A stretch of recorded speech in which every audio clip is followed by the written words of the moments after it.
Hello. Hello. Sorry to everyone for the slight delay.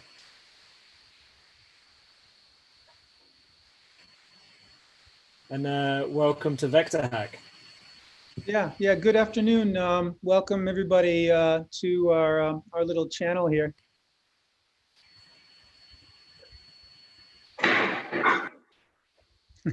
And we have an Android.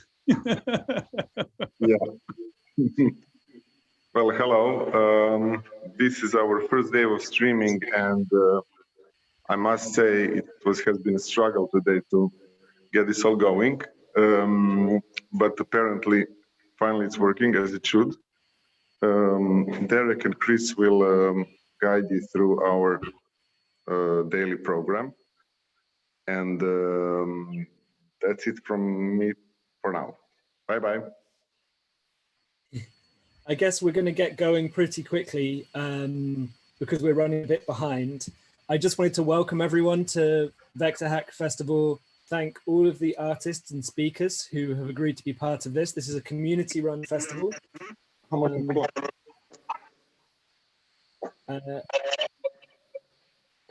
Ivan, are you trying to?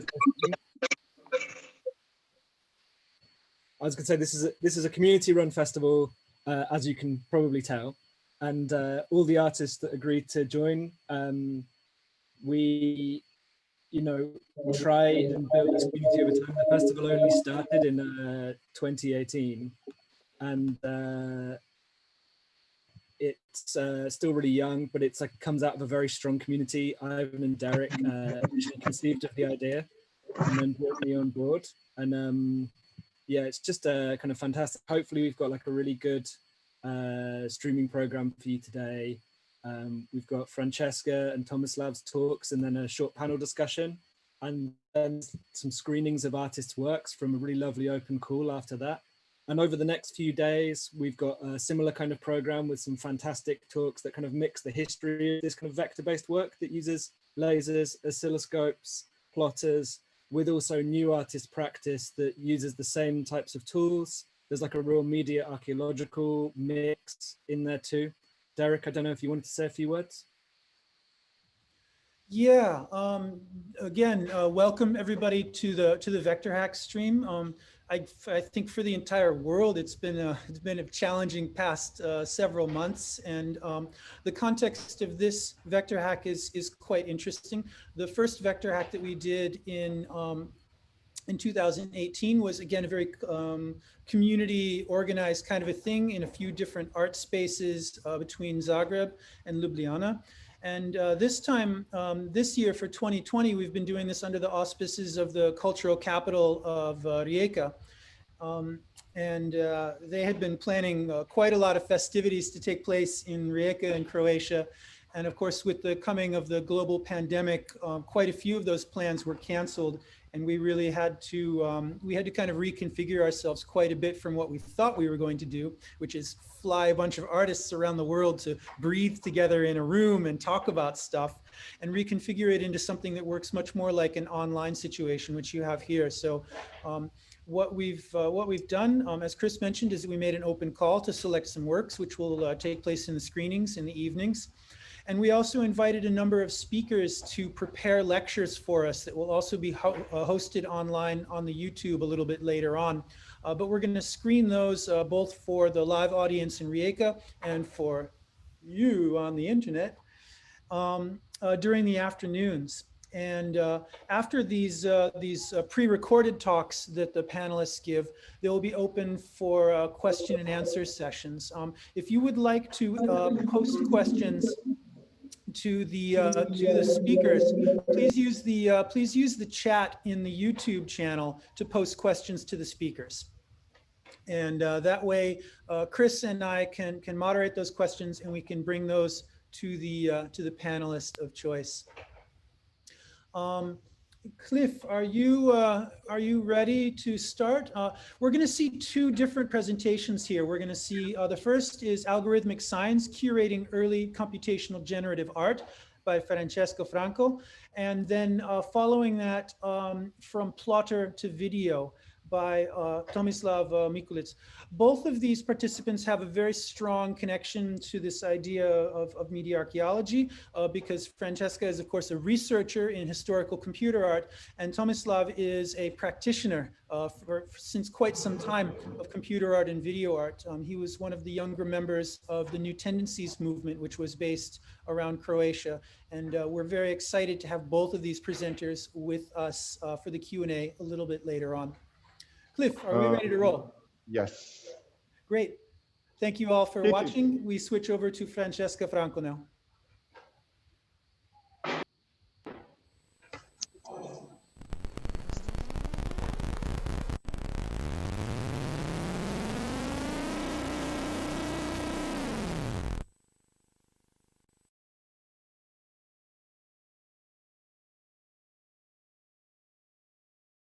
Hi everyone, and thank you for the very kind invitation. My name is Francesca Franco, and I'm a curator and an art historian, and my research has been focused on the history of media art since my postgraduate studies in London over 15 years ago. I have then been able to expand my knowledge and passion for this subject when I joined the Victoria and Albert Museum in London, where I researched the digital art collection there, which is one of the largest computer art collections in the UK. So I was lucky enough to research this collection from the very beginnings, since it was first acquired. At that time, I realized that not much research had been done, in particular from an art historical perspective, on the pioneers of computational art. So I decided to concentrate my efforts in studying their work and in giving these artists a voice. One of the results of my research was the publication of my first book, Generative Systems Art, with Routledge in 2018. And this is now available in paperback on Amazon and on the Routledge website. This is the first monograph on Ernest Edmonds, a pioneer of algorithmic art. And in this book, I was particularly interested in understanding the intersections between the recent developments in computational art, of which Ernest is a pioneer, and past traditions such as constructivism and systems art. My approach has always been that of a traditional art historian looking for the original sources and trying to understand the context in which an artist or a movement have formed. And the main challenge I set myself with this book in particular, and in my career more generally, is to integrate computational art into traditional art historiography. So from this point on, I decided to expand my area of research and to consider an international group of pioneers of computer art, which is sometimes known as the algorists. And I tried to illustrate the history of this movement in several ways. One was through an exhibition titled Algorithmic Signs that I curated in Venice, my hometown, in 2017. And the other that I'm going to show you today is a short video documentary about my curatorial experience there. But before I start talking about algorithmic signs, I'd like to go back to the history of contemporary art in Venice that will help understanding the context in which I found myself working in. Contemporary art in Venice has had a relatively long history that dates back to the first Venice Biennale in 1895. But the first biennales had a tendency to celebrate the official academic style or salon art. They were far from being innovative, and they had a conservative attitude towards art. However, this original character of the Biennale gradually changed, and particularly in the early 20th century, with the introduction of the National Commissioner, which is more or less what we now call the curator of the foreign pavilions. But it is also the introduction of new technologies in art from the mid-1960s that helped the Biennale to take distance from its original 19th century salon art model. And I'm not going to talk about this in detail today, so I'm just showing you very quickly some images. One great example is the 1970 Biennale. That was basically the first step for the Biennale in the long journey towards the acceptance of computer art. It was still an exception, but still you can see it featured works that are now considered key in the history of media art. And here are some examples of early computational art, which included artists like Friedernacke, Herbert Franke, and Georg Nies. And since then, computer art at the Biennale has been rarely exhibited, and usually during side events. So now back to Algorithmic Signs. This exhibition is the first attempt after the 1970 Biennale to bring early computational art and some of its most prominent pioneers back to Venice. The exhibition took place at the Fondazione Bevilacqua La Masa in their historical gallery in St. Mark Square, and it opened in October 2017. The Bevilacqua Foundation is a historical institution that was founded just a few years after the Venice Biennale in 1898, with the aim of promoting contemporary art and to support all those artists that couldn't really make it to the big museums. The location, as you can see, is amazing. The museum is right in St. Mark's Square under a loggia in a Renaissance building. And the idea of the show was to explore the history of early generative art and its contribution to contemporary art from the 1960s to the present. And to do so, I selected 5 artists: Ernest Edmonds, Manfred Mohr, Vera Molnar, Friedernacke, and Roman Verosco. The exhibition included works lent by the artists and by private collectors, including the Anne and Michael Spolter Digital Art Collection, and the Victorian Albert Museum was also instrumental in the lending of 2 works, and other works came from private galleries in London, Paris, and Berlin. The exhibition featured 60 artworks, and they included 4 site-specific installations, and you can see them here. One is Manfred Mohr painted steel sculptural elements in the gallery's entrance.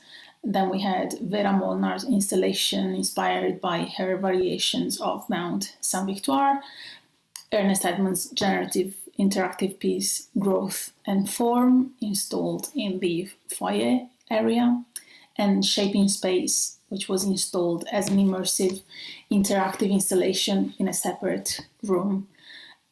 And then we had 2 newly commissioned works that include Growth and Form by Edmonds and St. Mark Apocalypse by Roman Verosco. And then we also had an 8-hour video documentation that demonstrates how an algorithmic drawing is made. So with this exhibition, I was keen to introduce this dynamic but also unexplored field of contemporary art to a new and wider audience. And one way to do this was to select artists that I've been working on and that I have known personally for a very long time. I was very lucky to visit the artists in their studio and to make a selection of the works with them. And here you can see me with Vera sitting on the floor of her atelier in Paris while we were selecting the works. And then here with Roman in London while we were recording part of the interview for the documentary that we made on the second stage.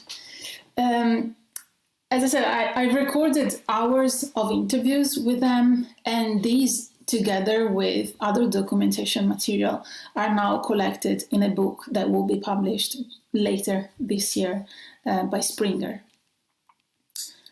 So I documented all phases of the curatorial project. So here are some pictures that I took the morning the works arrived in Venice and were transported to the gallery. And here are other pictures taken when we started the installation. One of the first works to be installed was a work by Manfred Mohr based on a sequence of 15 elements of painted steel he made in 1993. And they are usually arranged as a text, as part of an alphabet. But when Manfred saw the space, he decided to arrange the pieces into a matrix. And he was very pleased about that, as you can see here. And we were also very excited to install a work by Vera Molnar and her homage to Cézanne, which you can see here. And it was right next to her 13 variations of Mount Saint-Victoire, which is a work that she made between 1989 and 1996. And we also exhibited for the first time in Venice one of her most moving works, titled Letter à ma mère, which is a series of works that Molnar created with the aid of a computer and a plotter to recreate the handwriting of her mother between 1981 and 1990. We also had a site-specific installation like this one in the entrance that interacts with the visitors entering the gallery. And other site-specific installations kind of took an unpredictable turn and generated some happy accidents, like in the case of Ernest Edmonds' Shaping Space.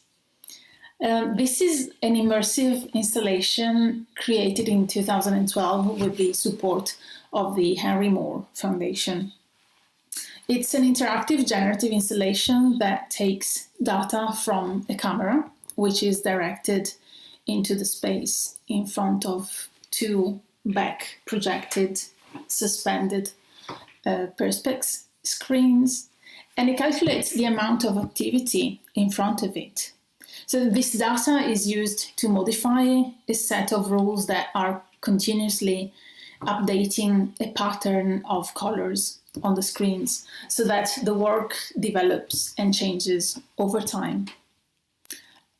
The generative software connected to the movement of participants creates these dynamic images in space. So large fields of bright colors alternate and change continuously through audience participation, giving the viewer a kind of rarefied experience of floating into a saturated colored field.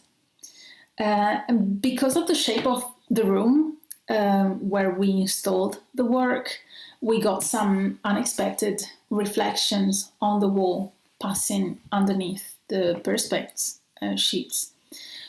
And these reflections were not part of the original plan, but when Ernest Edmonds, the artist, saw them, he was pleasantly surprised that he basically decided to keep the work as it was there, with these very intricate reflections that would appear on the wall.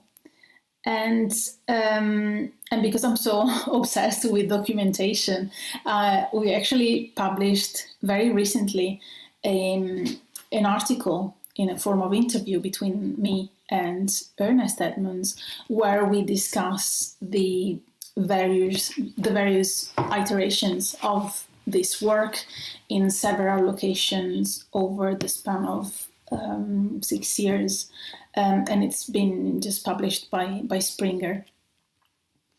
And here are other shots taken in the gallery.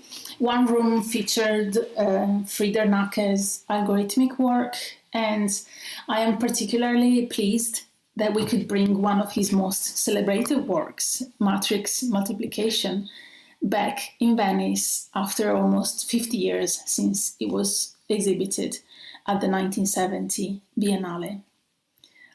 And here is a room dedicated to Roman Verosco, which includes a rare example of a pre-computer work influenced by abstract expressionism that Roman made in 1963. And we also had an 8-hour video documentation that shows how one of his algorithmic poetry drawings is made, which was quite popular with school kids who visited the show. And we were also very honored to have two of Roman's original derivation of the laws printed text with computer-generated images. And the work that to me was very personal and very important. It's a work that I commissioned to Roman, especially for this exhibition, and it's inspired by the Saint Mark's Apocalypse. In terms of the documentation of the exhibition, we worked on several projects. Some of them are still in progress. The most obvious one was the publication of the catalogue. But in order to make the exhibition available to a wider audience, I decided to make a video, which is something completely new to me. And this includes the behind the scenes and some interviews with the artists that kind of help to frame their work and their experience in this particular setting and venue. So here is the video.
But people do not understand this. It's impossible to understand what the hell is algorithmic science. Algorithmic science refers in the term sign to those creatures that, I believe, determine our current culture.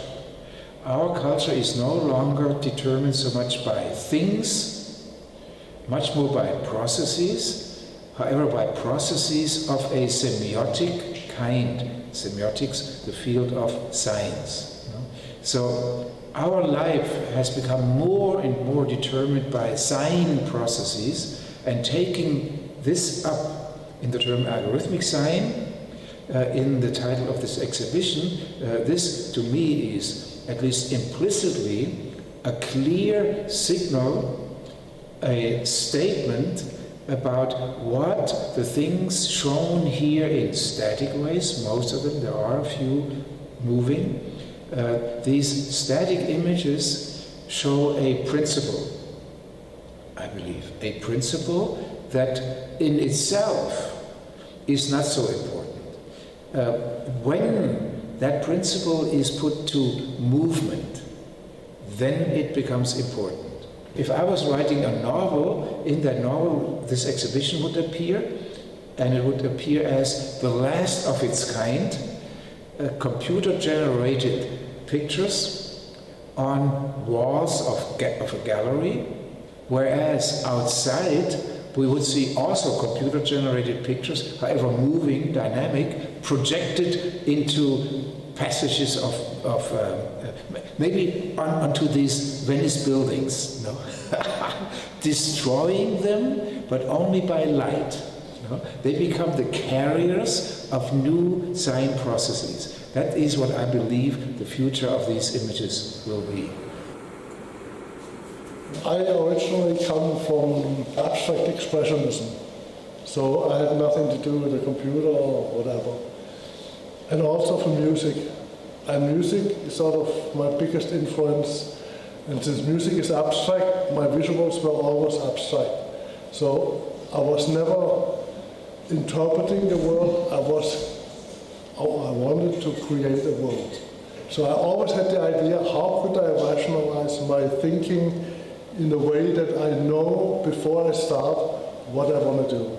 Only when I found the literature from Max Benze in the late 50s, early 60s, who wrote books about art criticism and also that we should make a rational art. And I said, rational art, that's exactly what I want to do. And it's only in the early, or in the 1967, I met 67, I met Barbeau, which is the French composer, and he made computer music. And he explained me how he proceeds, that he writes little programs which he calls up, and they create a system. And that's exactly what I have to do too. Venice at this moment has the biennial, so it's almost like a feeling like you're part of the biennial. And it's a fantastic building, a fantastic room with shows. You have to show it in a way that people are quiet and can contemplate. Because our work, we're doing all of us here, is more contemplating than expressing movement, and that reflects that our thinking reflects the work that we need a quiet space and a contemplating space, that's perfect. I always feel great about being in Venice, and I guess I'm not unusual about that. It's great to show my work here, both because it's in such a wonderful city with such a great tradition, but also because it's in a great context with my friends we all started using computers and algorithms in our art at roughly the same period. And I think that my work, and I think all of our works, are much enriched by being seen in this context. I was very interested in the rigorous use of algorithms because I was interested in the philosophy of mathematics and the importance of the algorithm and the invention of computation as a new concept in human thinking. So it seemed to me that it provided an opportunity for a new conceptualization of ourselves and aesthetics. And so that was the main thing, really, that it offered, which became a lifelong pursuit for me, and not only me, of course.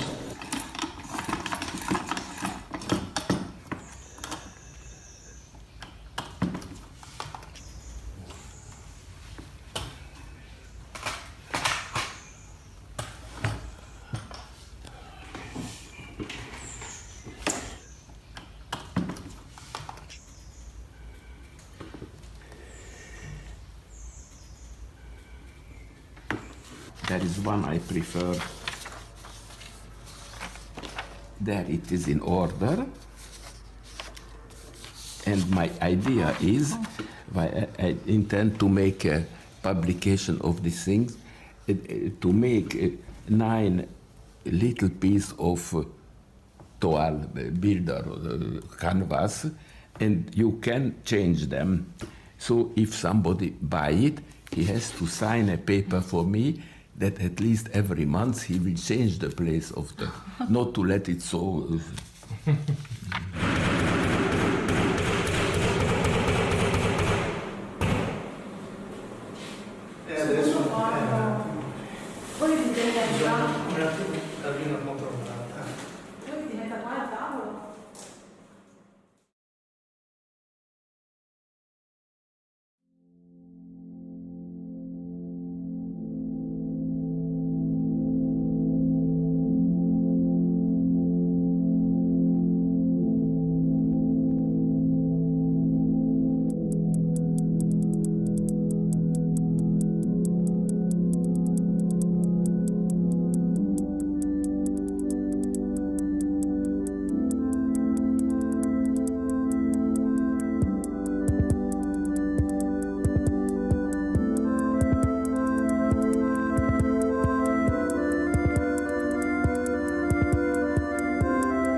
I love Venice, and I think it's very appropriate because of the Renaissance. So, you know, in the Renaissance, artists brought together science and art, perspective, mathematics into art. It all came together in one amazing, amazing revolution in the arts. And I think the computers are the same thing. In the arts, it brought together the right side and the left side of the brain, mathematical ways of thinking, visual ways of thinking. So I think it's a very appropriate place to be having the show. Using the algorithm, which is now universal and unprecedented in the history of humanity, to create art, said that this is going to be something that in 100 years' time, people will be interested in. Now, thanks to your curation and Stefano Pilato here at the Foundation Bevilacqua, it's coming to life. To be able to walk in the ancient steps of Venice in the Piazza St. Marco, and then to see Vera Molnar, Frieder Nake, Roman Verrazzo, Manfred Moore, and Mr. Ernest Edmonds is profound and exciting.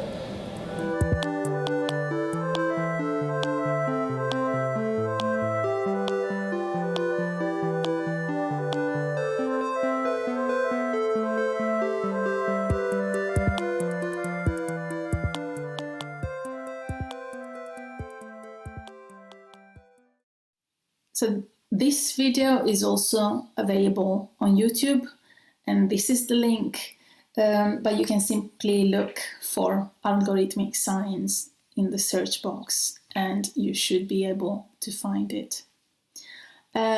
So to conclude, what I wanted to express with Algorithmic Signs was an investigation of the history of computer art.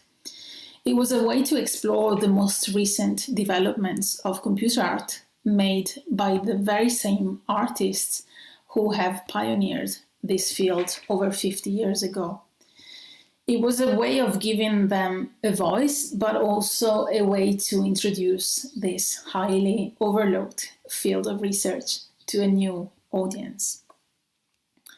One of the challenges of this exhibition was to open up new perspectives on computational art.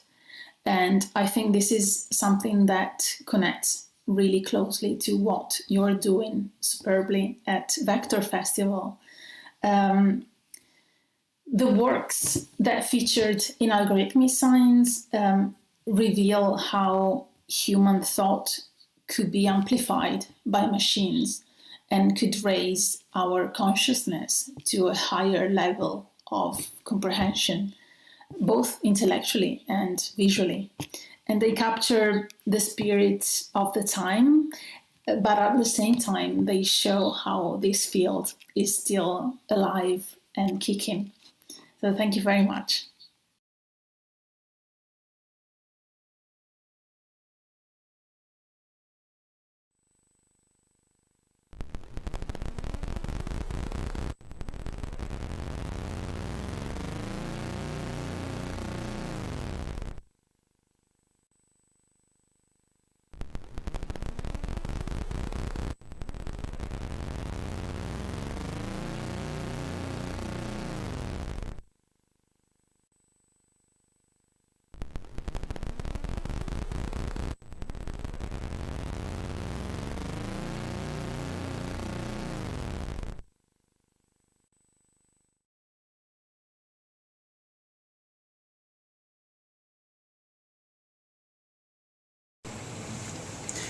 Hi, I'm Tomislav Mikulić, Tom for Friends, a pioneer of computer graphics and animation.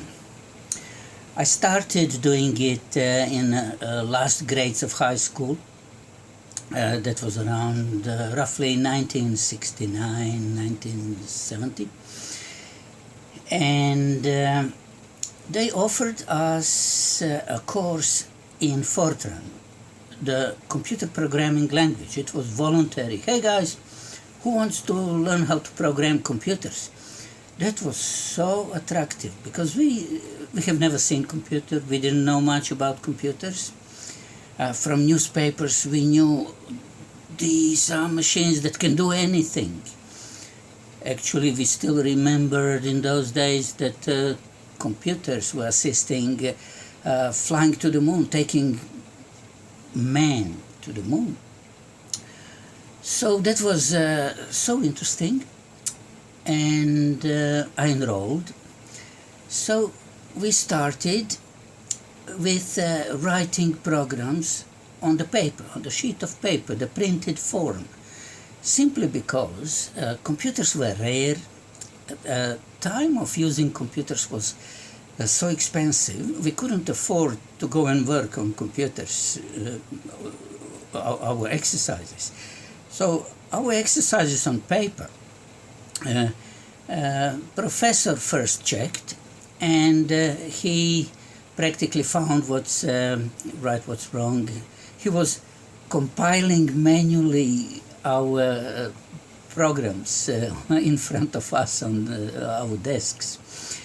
But as the end of year was nearing, he said, guys, now the final test you will do, and we will go to university on their computer, and we will run your programs on the real machine. That was a challenge. So when we came there, first time we saw computer, we were impressed. First, computer was in a special room, and it was quite chilly inside, but we were not really allowed to go in, just quickly to give our pack of punched cards. We didn't have air conditions in those times at homes. Most of us didn't even have the phone at home in those times.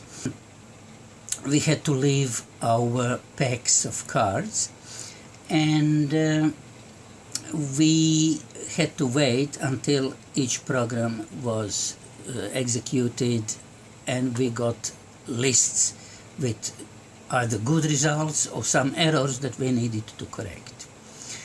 So these first impressions that we got, first encounter with computer, that was so impressive for us youngsters, and for me particularly, there was a small additional detail which I'll never forget.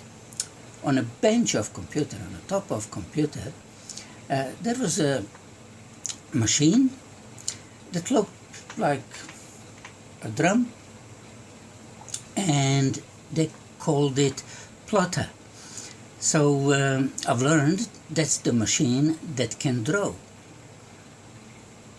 Oh, that's amazing. I saw the machine into which you put paper, you put pen, and then it's connected to computer, and you program how do you want this machine to draw. So you got to calculate coordinates of points to get anything drawn. When I realized how it works, I immediately fell in love with this box. I knew this is machine on which I will be able to draw anything I imagine. I enrolled to study at the same University of Zagreb, and we had regular tasks and exercises involving programming computer, and I had advantage of knowing Fortran from before, so I was a little bit misusing it, and I was adding drawings to my calculations, drawings done on plotter. So staff very soon realized that when Tom is coming with a stack of punched cards with his program, this will run a bit longer than average, and we'll have a little bit extra work because we'll have to handle papers and pens, messy inks. They were not very happy about it, but only in the beginning, because I started to come more and more often. I was not happy to leave my program and to come tomorrow to see the results. I tried to bring my program very late when it was a little bit quieter time on computer, and I looked through the glass how Plotter is drawing my drawing and how it's being built up. And I listened that beautiful noise that Plotter does when it runs. Little by little I was coming more and more often, and I became familiar with stuff, and they actually like it when they saw me, because they just said, okay, Tom, you handle it. So I was allowed not only into the room, but I was allowed to operate the machine. I became familiar with how to adjust the pen, how to change different thicknesses of pens, even different types of papers when I really had excuse, like a translucent paper for silk screen, because paper was very dear. And when they saw me coming, it turned like that's a good thing for them, because they can relax, they can do whatever they want, because Tom will handle not only his program but all the programs that were in the batch for that night. So I became an unofficial operator or staff there, but I was spending more time during the night on computer and plotter than during the day. And like every other plotter user, when you start to learn how to use it, you got to get familiar with basic things. How to draw the line from A to B. Then you put a few lines around, let's say on a circle. You connect all these lines. Or you experiment with adding more points to connect. You're drawing one on top of the other. You use basic elements like circles, ellipses, squares, triangles, and of course, then you connect all the points on the sides of the cube, or you run ellipses along a square, and you connect all the points on the polygons like circle or spiral, and that gives very attractive visual result, the graphic. The only thing is, much later, I found in publications, in magazines and books, drawings that look so similar, almost identical to the drawings that I did. So everyone who was learning Plotter was doing these basic things the same, and we never saw each other's work when we were doing it. It doesn't take long to get control over the plotter. It's a very simple device. And next step is based on your ideas. You want to create something, and whatever you program, you use mathematical formulas, and your program defines some rules. How do you want particular elements to be drawn? That's called algorithm. So some people call this art form algorithmic art, and each author develops his own algorithm when you try to get something drawn from your idea to Plotter to get it on a paper.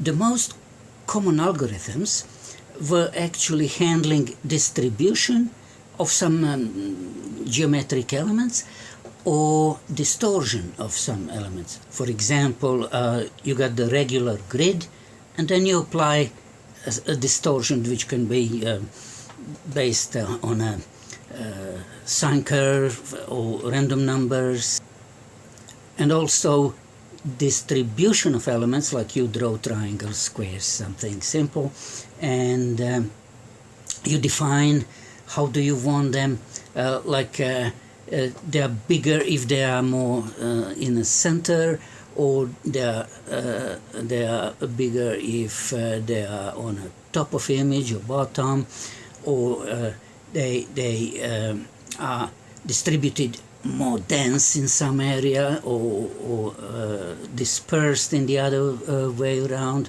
or sizes are changing, orientation of the triangle changes. It's basically always some sort of distribution and distortion controlled by your algorithm. Of course, the most interesting part was to develop your algorithm, to program it and see the result as a drawing.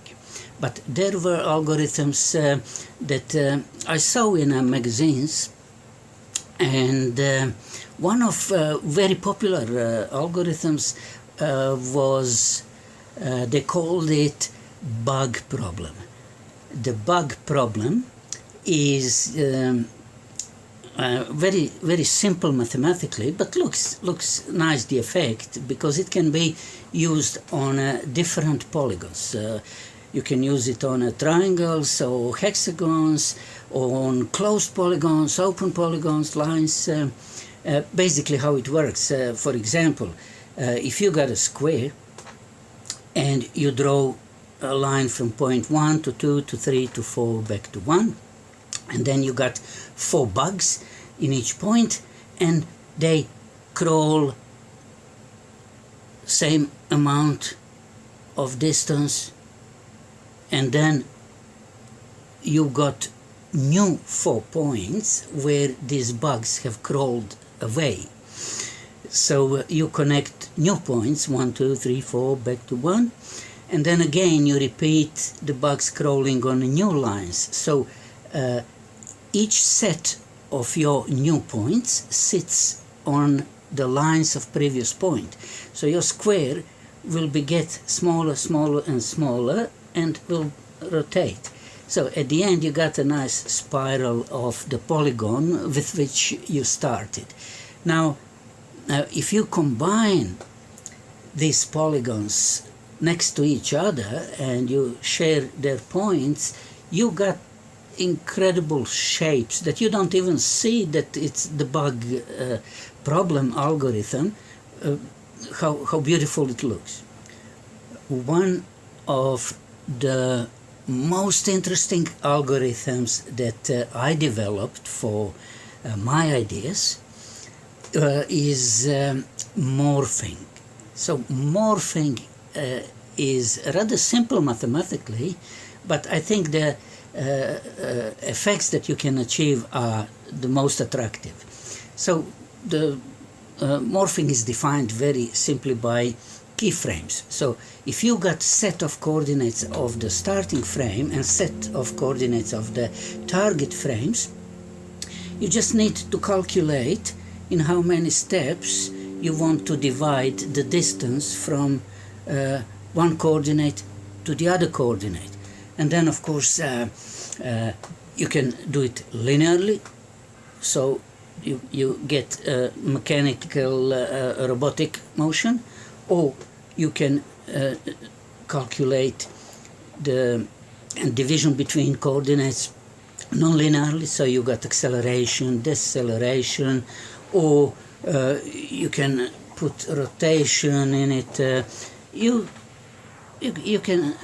can experiment with all sorts of different effects.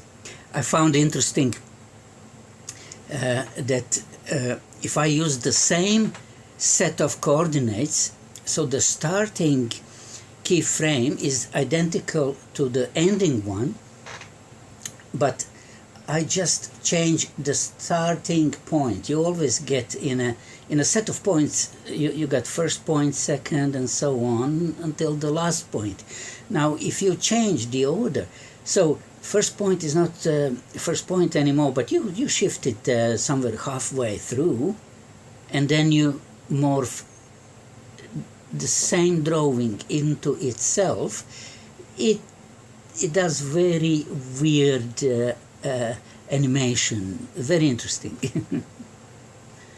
One of first drawings I made was actually a set of ellipses that I put on a path which was also ellipse, but that path ellipse I modified with the sine curve, so it looked weird, like a butterfly shape. And I actually didn't draw only one drawing, but I was changing parameters, and I did a set of drawings with the changed parameters, and I realized that actually a single drawing is just like a starting point to develop motion, to develop animation. So since my first drawings, they show that actually the concept of animation is in all my algorithms, or most of them. As soon as I started to make drawings, I was ready to create animation, but I never had any means. I didn't have access to cameras. I couldn't do animation for many years. It was practically impossible to even think that one can make animation, computer animation, by drawing hundreds and hundreds of phases on the paper. That would take enormous time, which no one could afford in those times, to get that much computer time. And the special paper that was imported and related to big problems, how to get it in our country. I was happy I can get a single drawing after drawing, but I wanted to make animation, and I was looking for access to cameras everywhere. There was a big film studio in Zagreb, famous Zagreb Film, but they had animation cameras in the studio, It's a big thing mounted in a room. They cannot take it out to bring to computer, and I couldn't bring computer from uni to their studio. That was impossible. And TV station had their daily production on a film. Everything was on film in those times, like news gathering and production.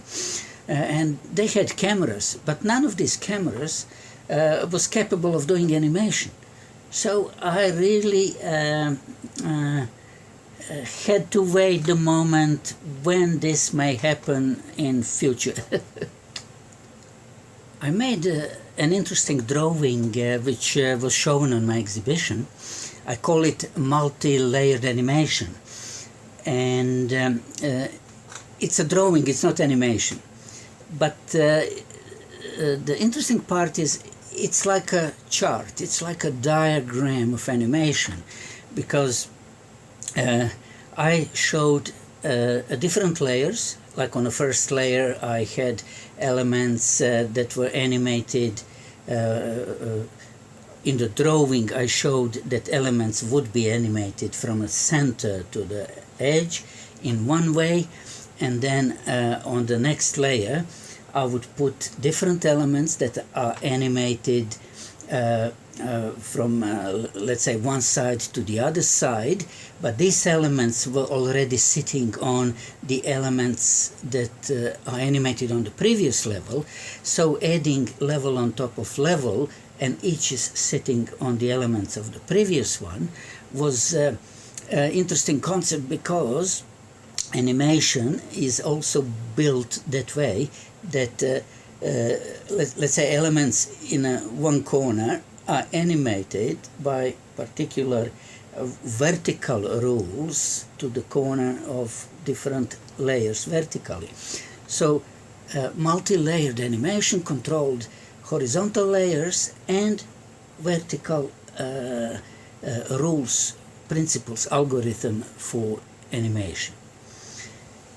Unfortunately, I never actually filmed this concept. I don't have any sample except that diagram, which I call a multi-layered animation, and once it's drawing on a paper and people can see it at exhibition on the wall, it doesn't say much. You need explanation. This is a chart. You got to read the chart to understand what motion is explained in it.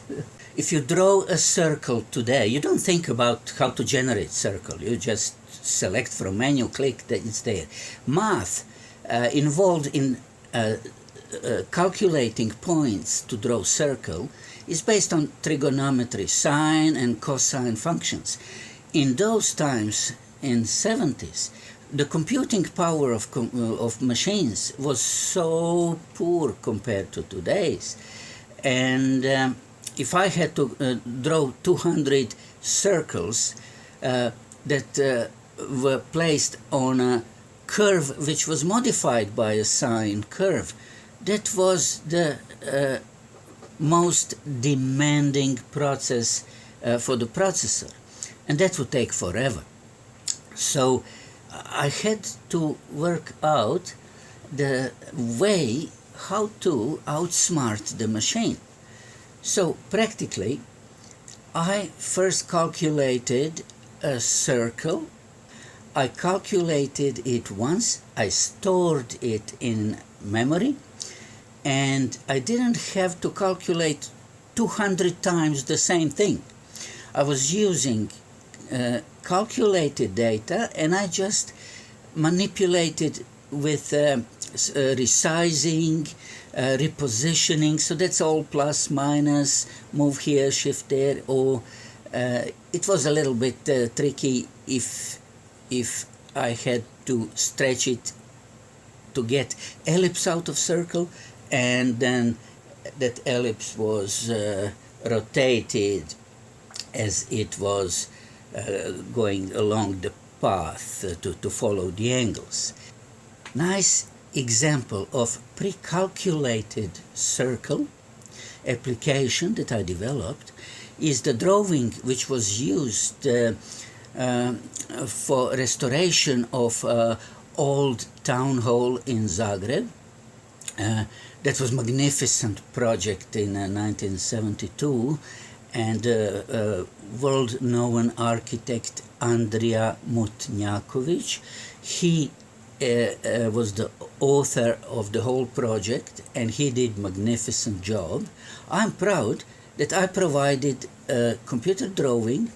There was more than 400 phases of building up the spiral out of just ellipses, and that would take enormous time if I had to draw 400 phases and calculate each ellipse individually.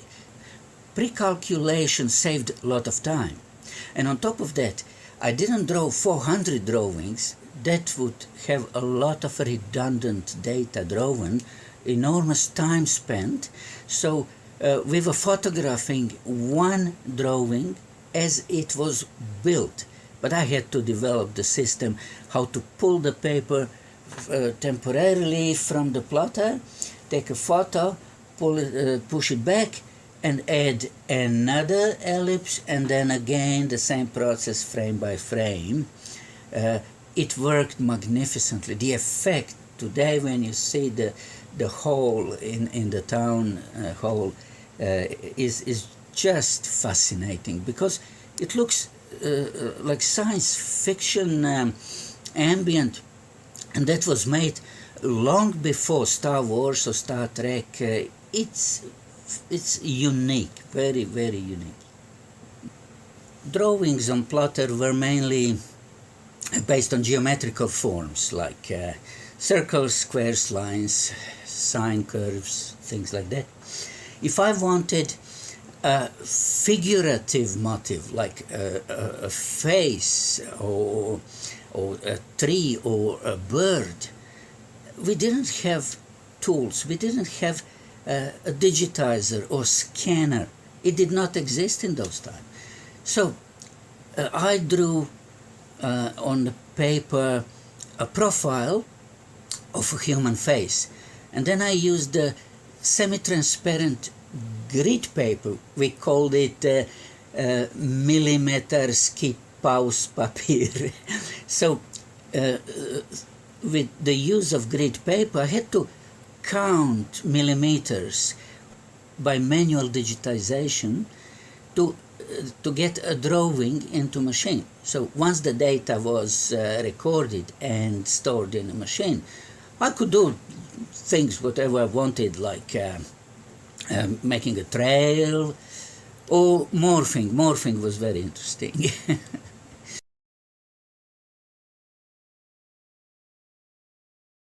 I applied morphing on the same data, mirrored, and I've got that very old subject. Is it vase or are there faces? That's not my invention. I just made a drawing.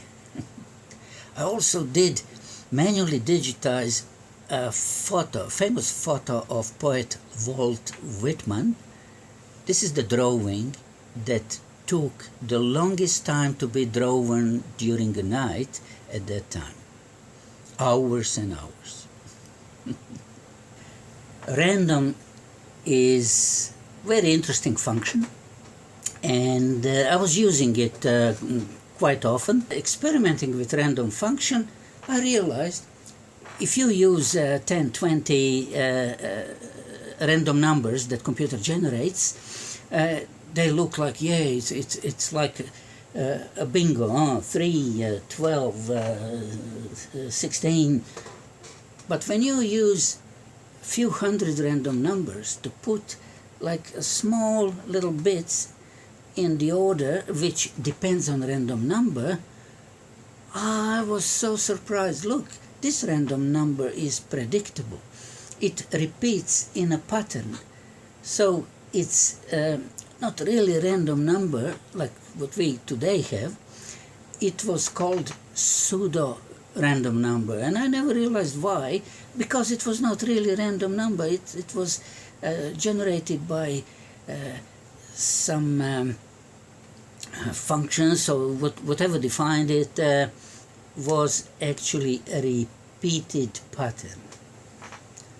And if you use random number in calculations, you are not really aware of that repeating as much as when you see it, when you clearly see it drawn on a paper. I had access to computer, I did drawings, I had animation in mind, but I enrolled to Academy of Fine Arts and I studied classic graphic techniques like etchings, lino cut, lithography. I really liked experimenting, so I was taking computer drawings to Academy and I translated into some traditional technique, like I printed computer motifs.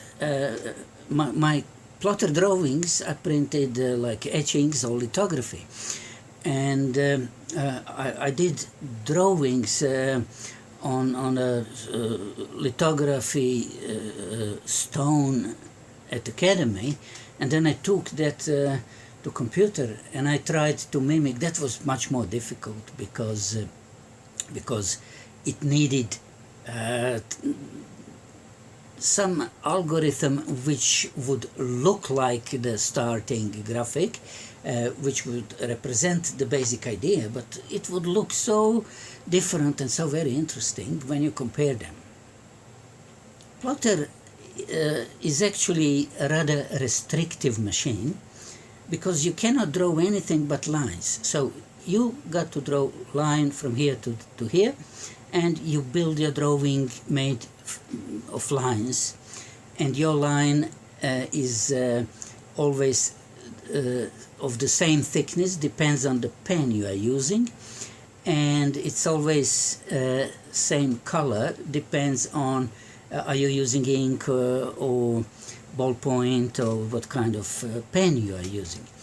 There was a possibility, and I did a few tests that you draw in one color with one pen, and then you park the pen, change another pen with a different ink, red, black, and then I add another layer into that drawing, but that's restrictive. That's not like a drawing in color which everyone has in mind wishing to draw that.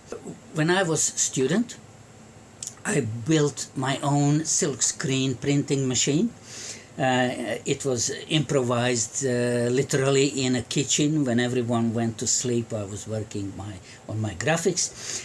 I drew with ink and thick pen on plotter using semi-transparent Paus paper, and I actually succeeded to print plotter drawings which were black lines on white paper in color in silk screen. And I also experimented, like I drew the shapes which I manually filled on the Paus, on that semi-transparent paper, so I can print a surface in different color, not only lines. So I've got interesting effects. Of course, my silk screen machine was small size, I think A3 size, and I wanted to make a big graphic, like 2 meters big. I used the plotter drawing, filled the area with the opaque ink, and I printed patterns on A4 size in different grades of blue colors, and I used these small formats and did a collage which was literally 2 meters big. Today it's in a museum of contemporary art in Zagreb. A Calcomp plotter has some sort of signature that's so annoying, and you will never find it documented.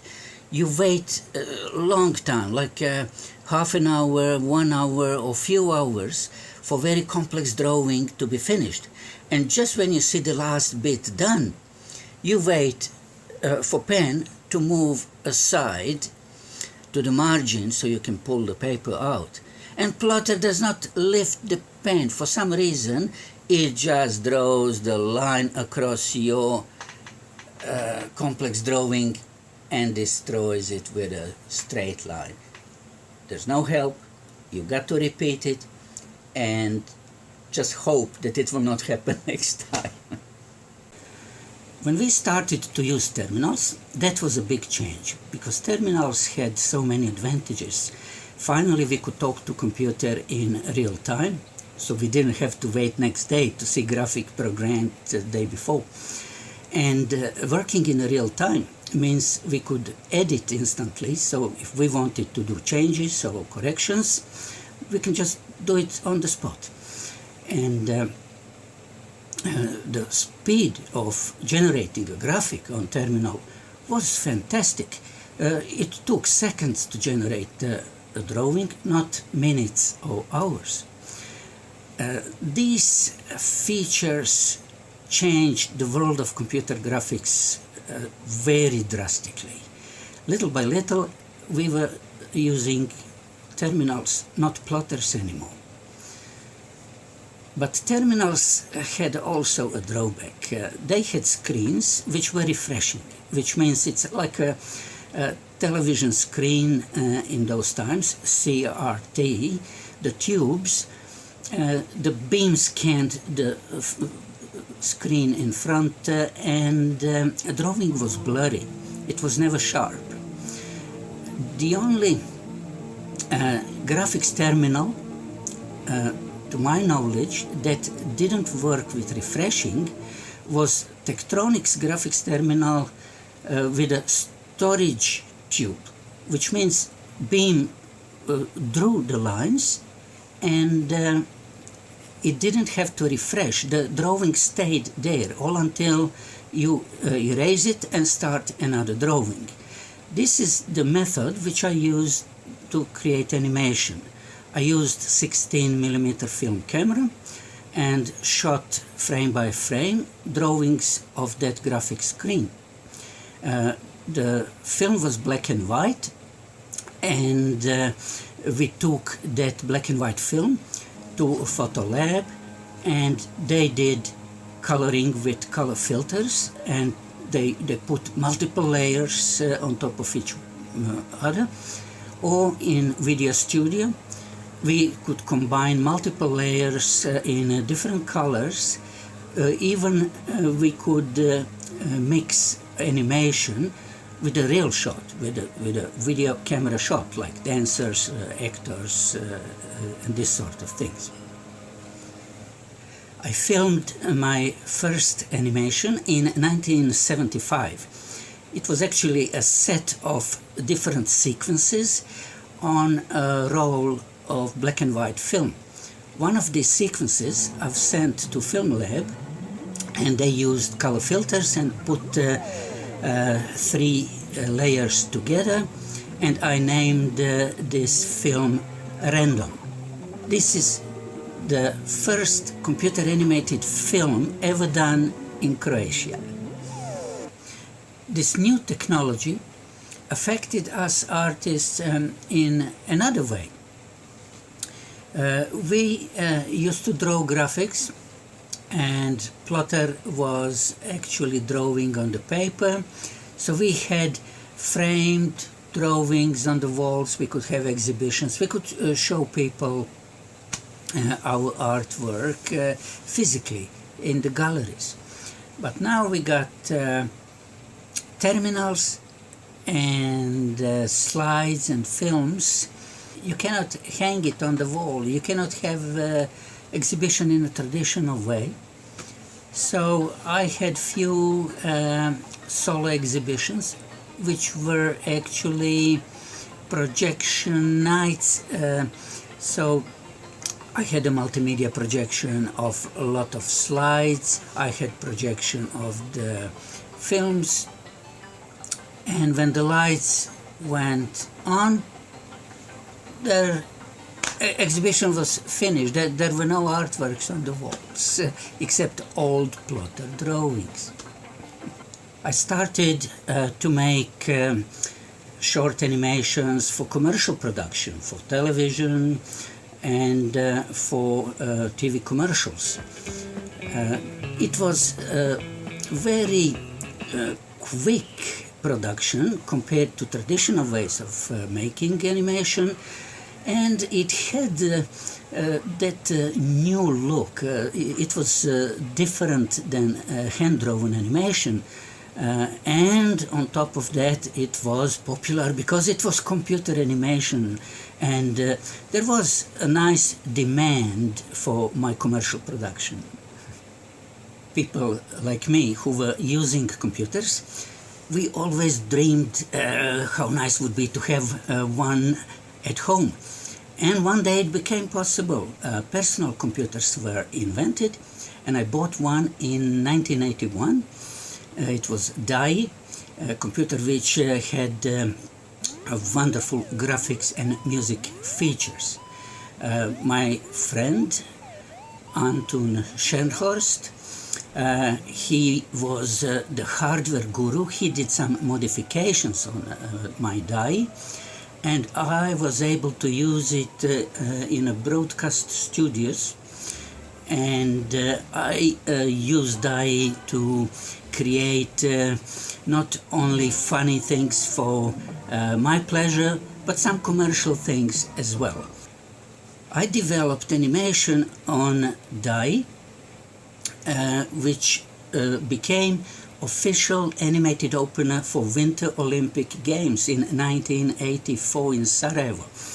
And actually DAI calculated the frames, but graphics buffer of DAI was so coarse, low resolution, like 350 pixels.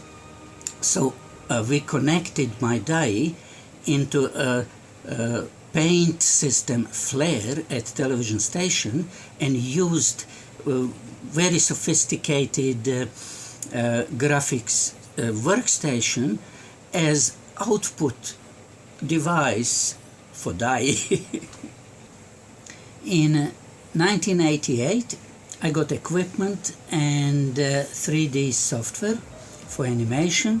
That was first time in my life that I used off-the-shelf software to create something.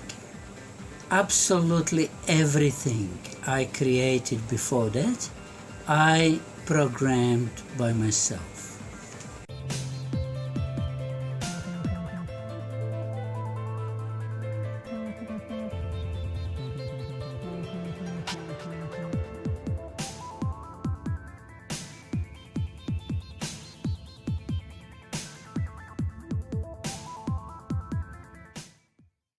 Talking about memory, we remember a long path that computer memory was developed and enhanced. Started with paper memory, punched cards and punched paper tapes.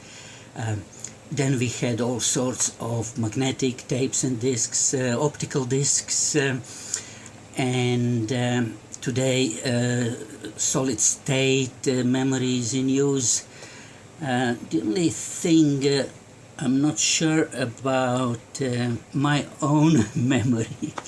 I don't think it's being improved with time. So I made an animated clip in homage to Leonard Cohen, using one of his most famous verses.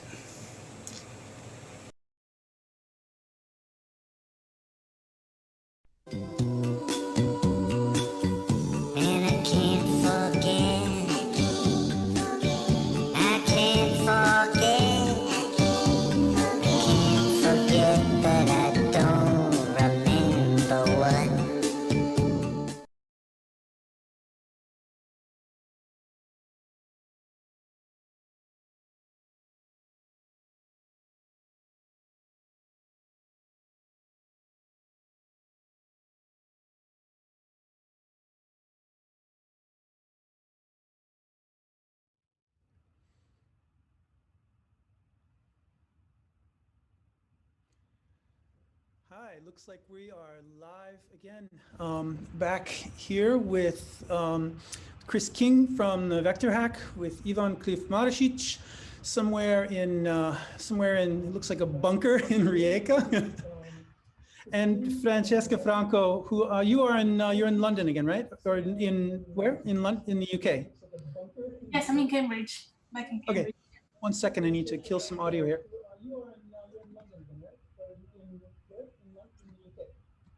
Great. Okay. Now I think and not hear myself talk at the same time.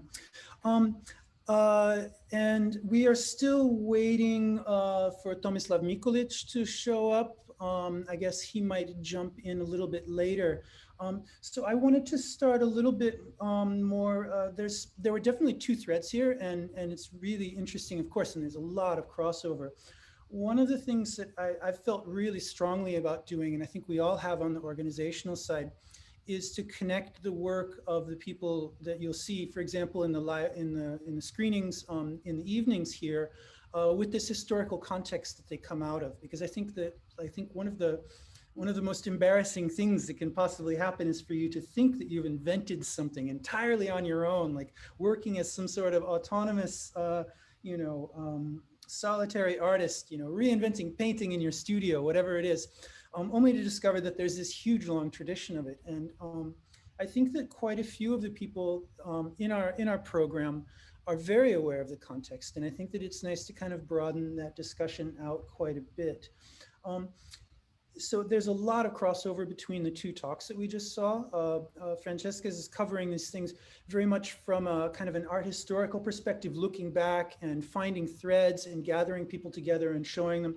And Tomislav is like taking a deep dive into the nuts and the bolts of how some of these visual effects were created, and the kind of technological journey that he had to make from punch cards to television animations at a certain point. And that's very interesting.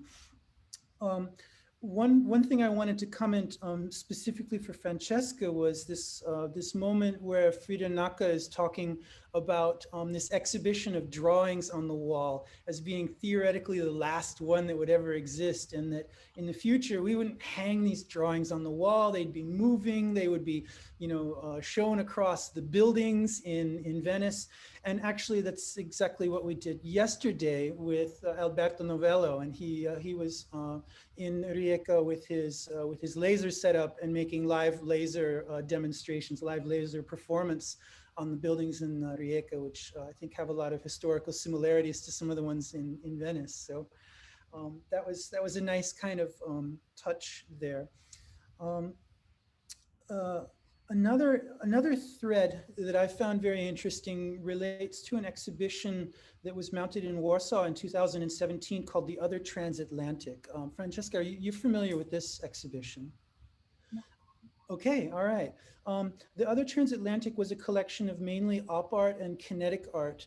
And it tried to establish and very successfully demonstrated this connection between artistic movements using these kind of ideas in Eastern Europe and in Latin America, and kind of bypassing these otherwise important power centers of New York and Paris and London, instead favoring a kind of a more peripheral approach. And I saw that you had Julio Laparque in there, who was very well represented in that show. And actually Vera Molnar was also very well represented in the Other Transatlantic exhibition.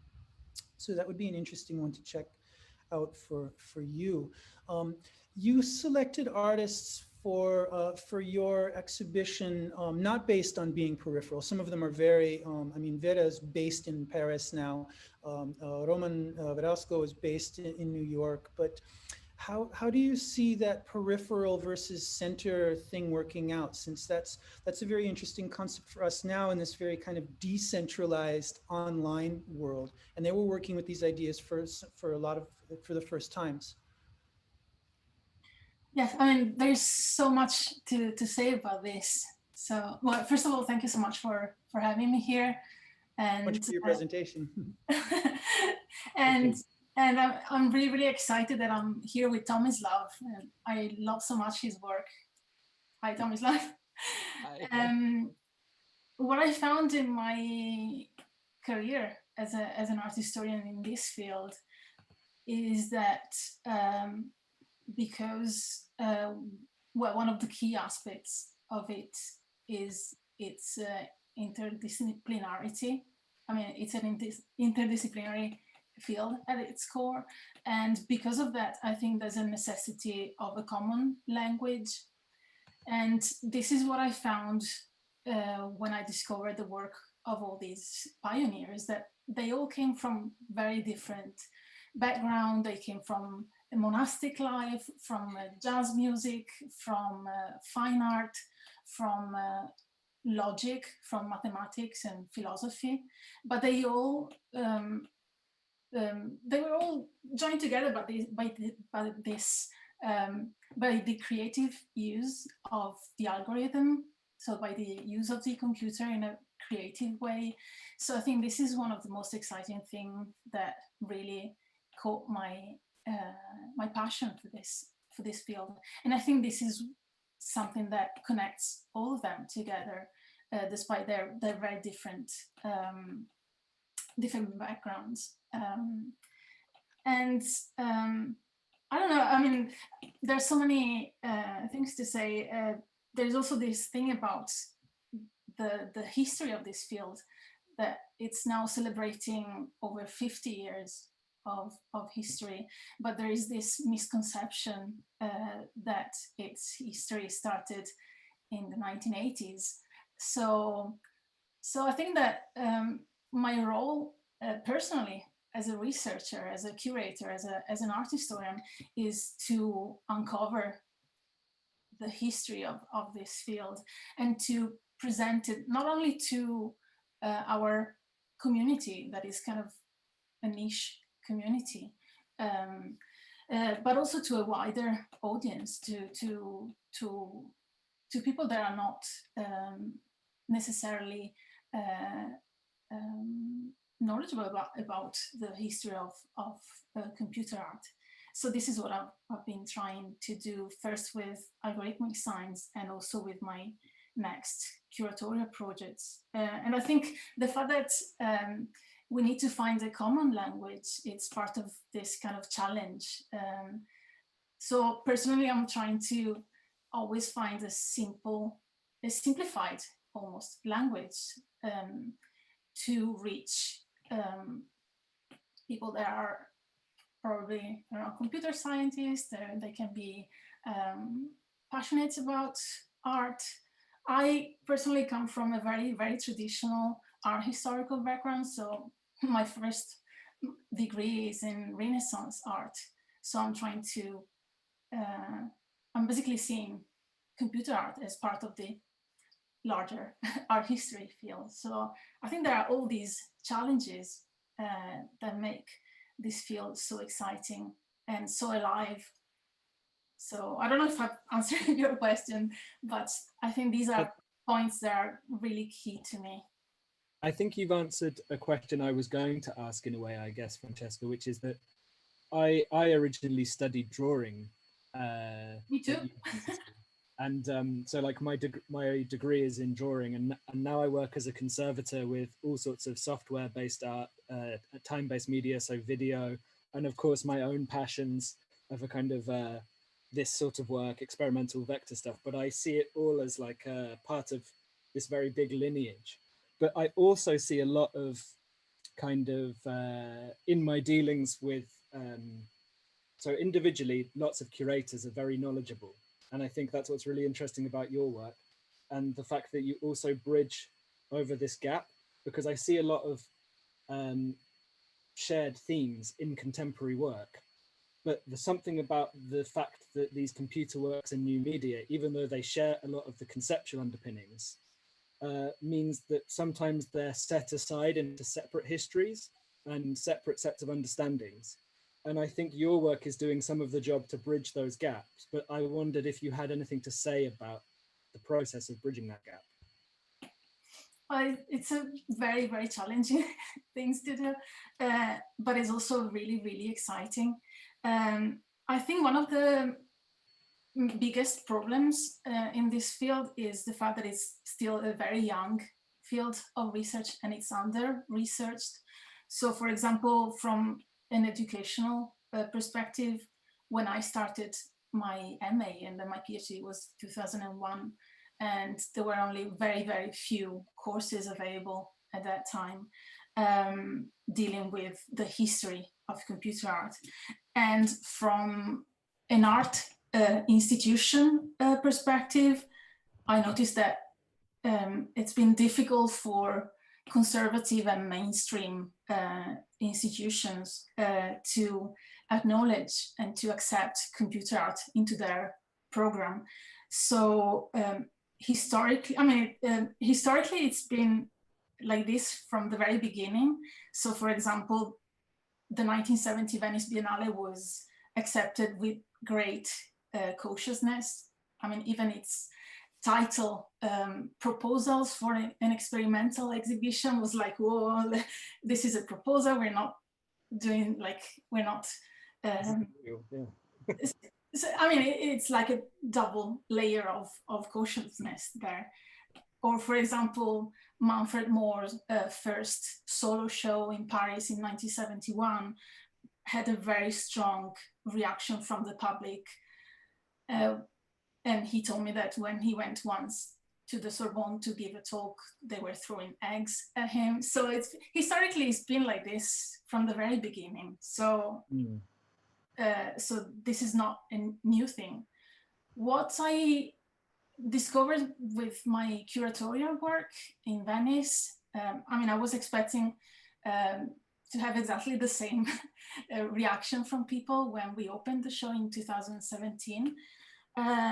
So we were really sitting in the office waiting for like tons of like raw eggs and, you know, critique. But it was the opposite. We had a really great feedback from people, from art reviews. And I think one of the things that caught the people imagination and interest in this field is the fact that it's actually older than what they expected. And it's, I mean, most of the works that we exhibited were drawings on paper. They were made by the computer, but they were very physical. And I think the audience could connect to these works, while they were probably initially thinking that they would find 3D animations and fireworks, you know. So I think this is an element that kind of surprised the audience, but in a very positive way. So it's given me hope that this is the right way to go. And this is also what encourages me to do my next curatorial projects. And I also feel like that it feels like a lot of that work is the kind of legwork that builds the cultural understanding around then the newer kind of more, I want to say complex, but I mean complex infrastructurally, not theoretically, works that we also have displayed in galleries now. So it's this kind of combination. Tomislav, I don't know if you had something to say about new tendencies and the kind of mood when that work was being displayed. I had a few specific questions for Tomislav that I would like to I'd like to bring into the situation here, and it's they reflect back on a couple of parts of your talks, which I found very very amusing. When we've been doing the vector hack stuff, it's almost actually it's become kind of a joke now for us. You know, everybody, like, the first thing you do when you're doing this stuff with a laser or oscilloscope is draw a circle. Everybody starts with the circle, right? And you said something really interesting, that when you first got started in this, and I'm going to ask you for some clarifications about what years we're talking about, because that's some of the information that I didn't quite catch in the talk. But when you got started out, you were kind of shocked and dismayed to find out that you were all making the same drawings, essentially. In light of my earlier question about networking, I'd like to know a little bit how you started to become aware of other people doing this stuff, and what sort of networks spread out from that. And that's the thing that really pushed your work further, was to see, oh, there's this thing and everybody does it that way. I've got to get better. I've got to do something more interesting or more complicated. So how did you build up the networks, and what years are we talking about, please? First of all, hi to everyone, and thank you for enabling me to present my work.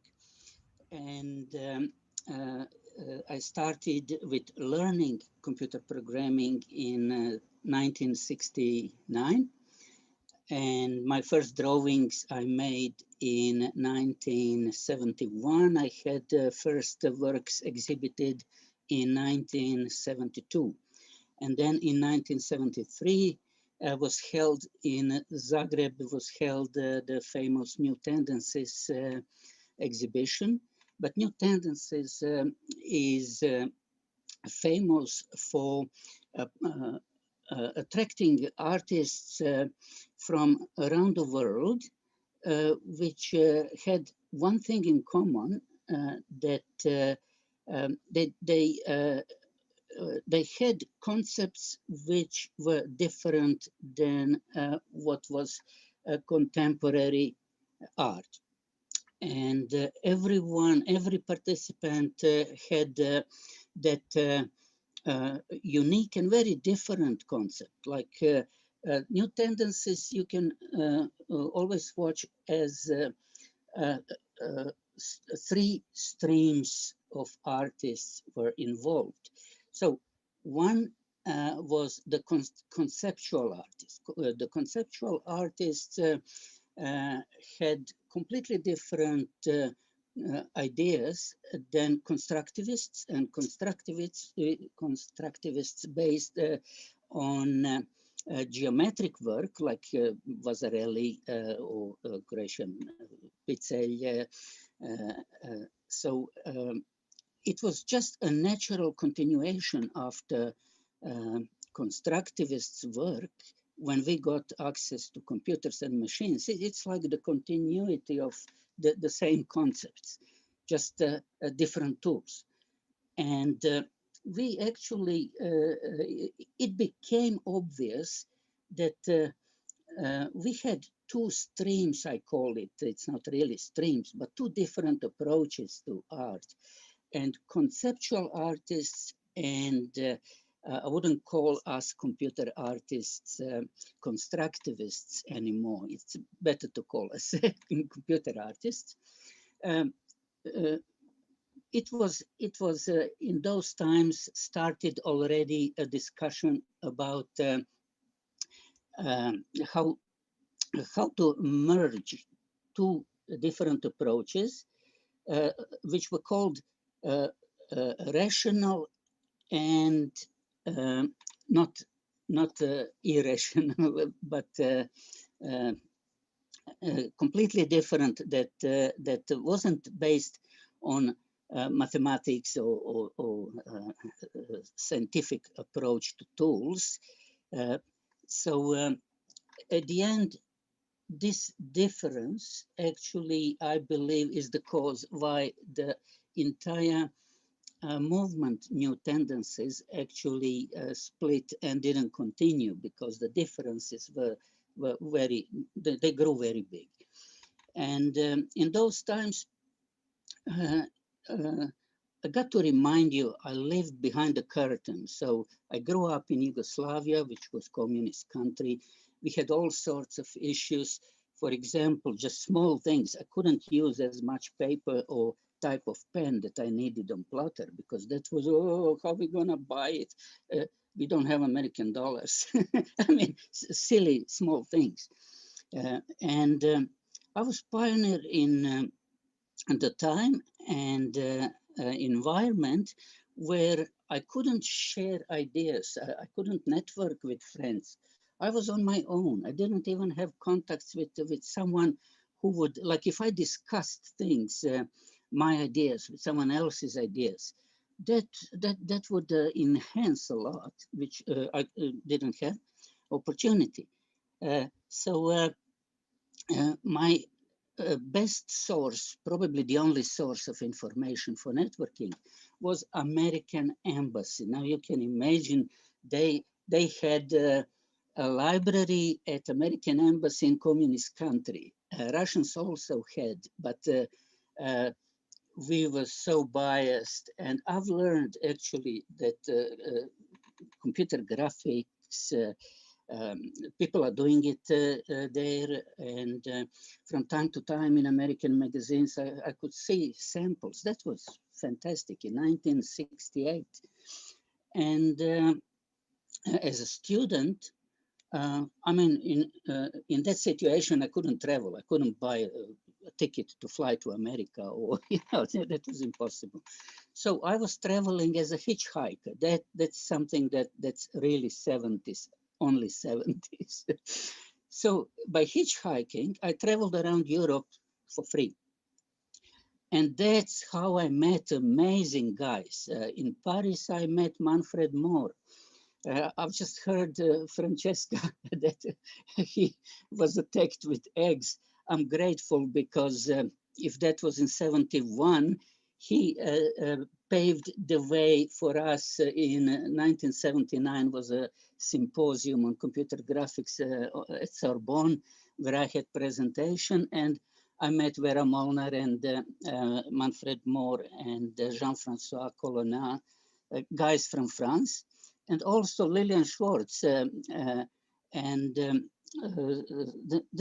were some legendary computer artists there, and I was already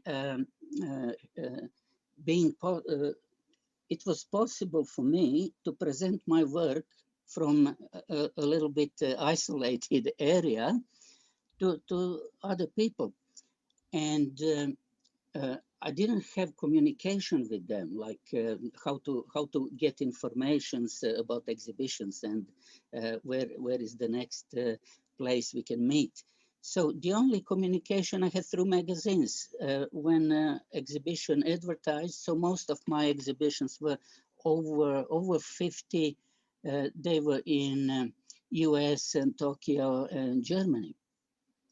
And in those times, Yugoslavia, I had only 4 solo exhibitions, and that were not really exhibitions, except the first one included the drawings on the walls and the projections. After that, it was always just a night of projection. But I'm glad that I had opportunity to use computer and to create something. That's fantastic. I really love hearing these kind of stories from back in history, and knowing, of course, that people, they were connected. Obviously, it was a lot more difficult, but you did find ways to network and to communicate. There was a parallel kind of statement that happened in Francesca's presentation and from your presentation, Tomislav, where Francesca, you ended by saying that you saw a lot of these algorithmic works as being human thought kind of amplified by machines and made manifest. And in the beginning of your talk, Tomislav, you also mentioned that there was this utopia in the computer that you saw, that all of a sudden you could draw anything that you imagined.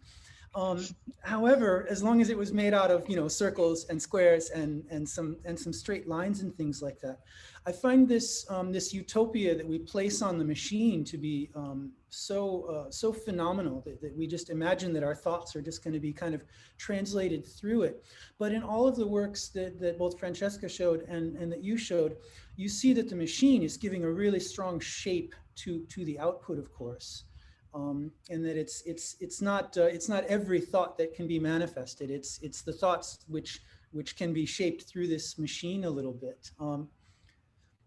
Yeah, would you like to respond to that? Oh, I just wanted to jump in, sorry. Recently, I spoke with Leslie Meze. He lives in Canada these days.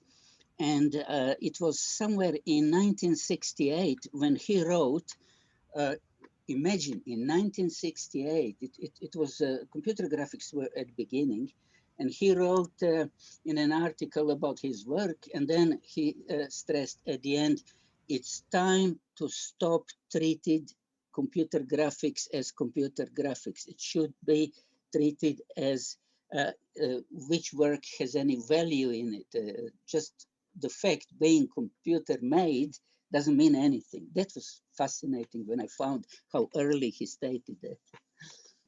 Francesca, that ties exactly into your efforts, I think. Would you respond?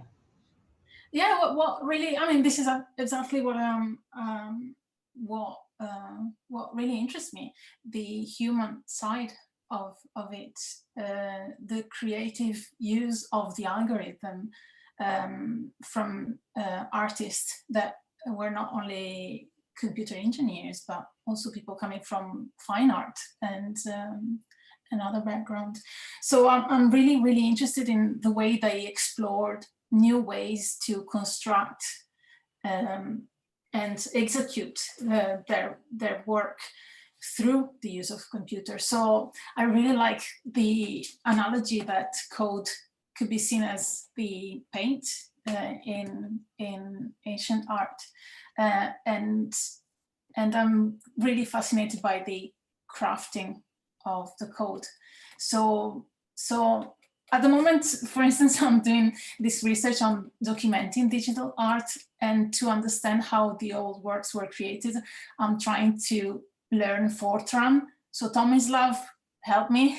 But I mean, to me, it's just like really, really great to be able to go directly to the sources, to those who originated this field, and find not only inspiration but education from them. So I think it's interesting to look at the history of technology and understanding the language that was used at that time, and that most of the pioneers learned by themselves.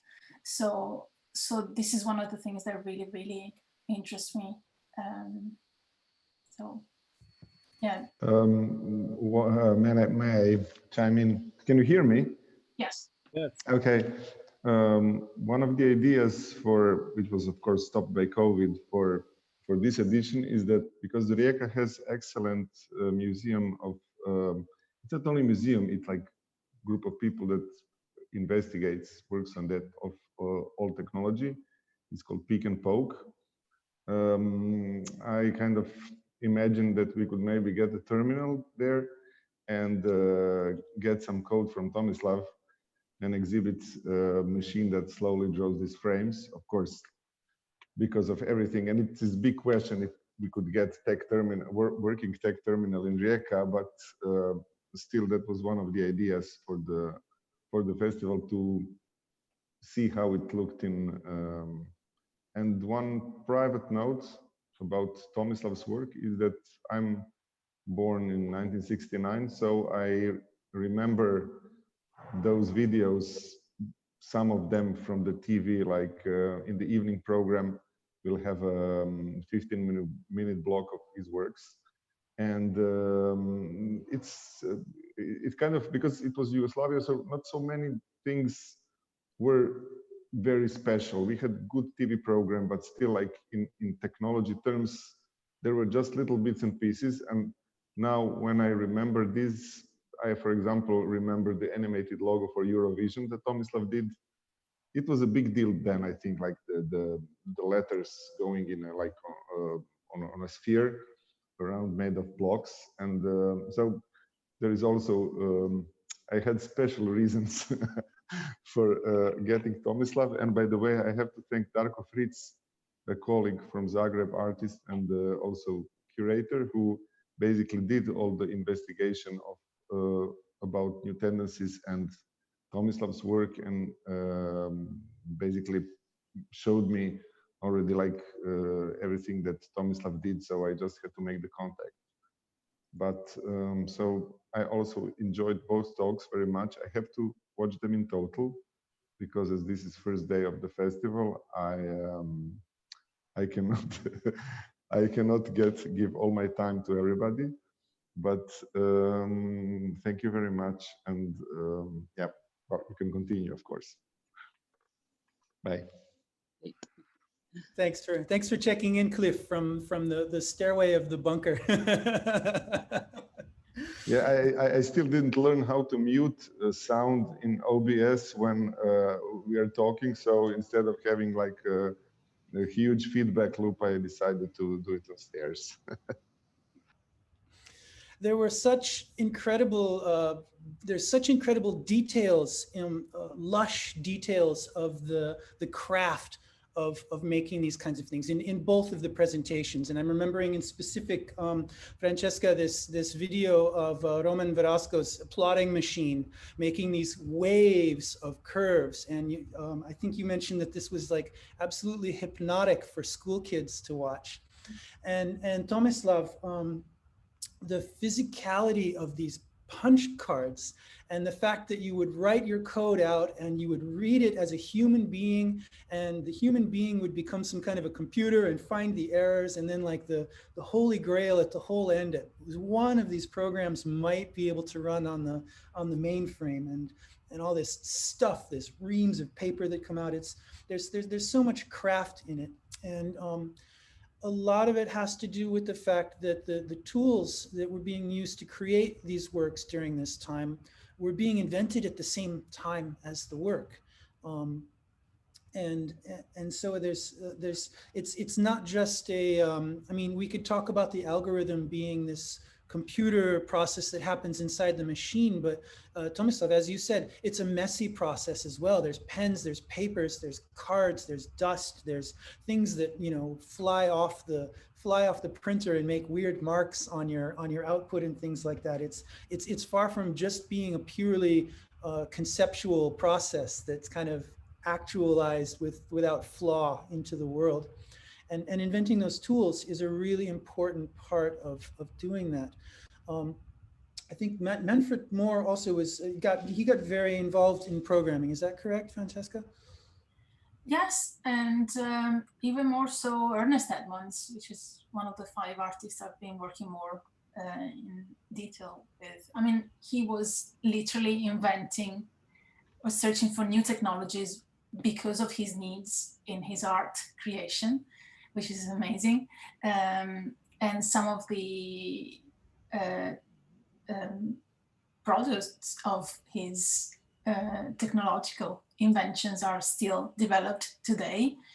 And I really, really love the idea that we are in this very unique time in history where we start to appreciate the history of this field, but also the fact that at the same time we can email the very same pioneers and talk to them. We can know more about their experience firsthand, and I think this is a great advantage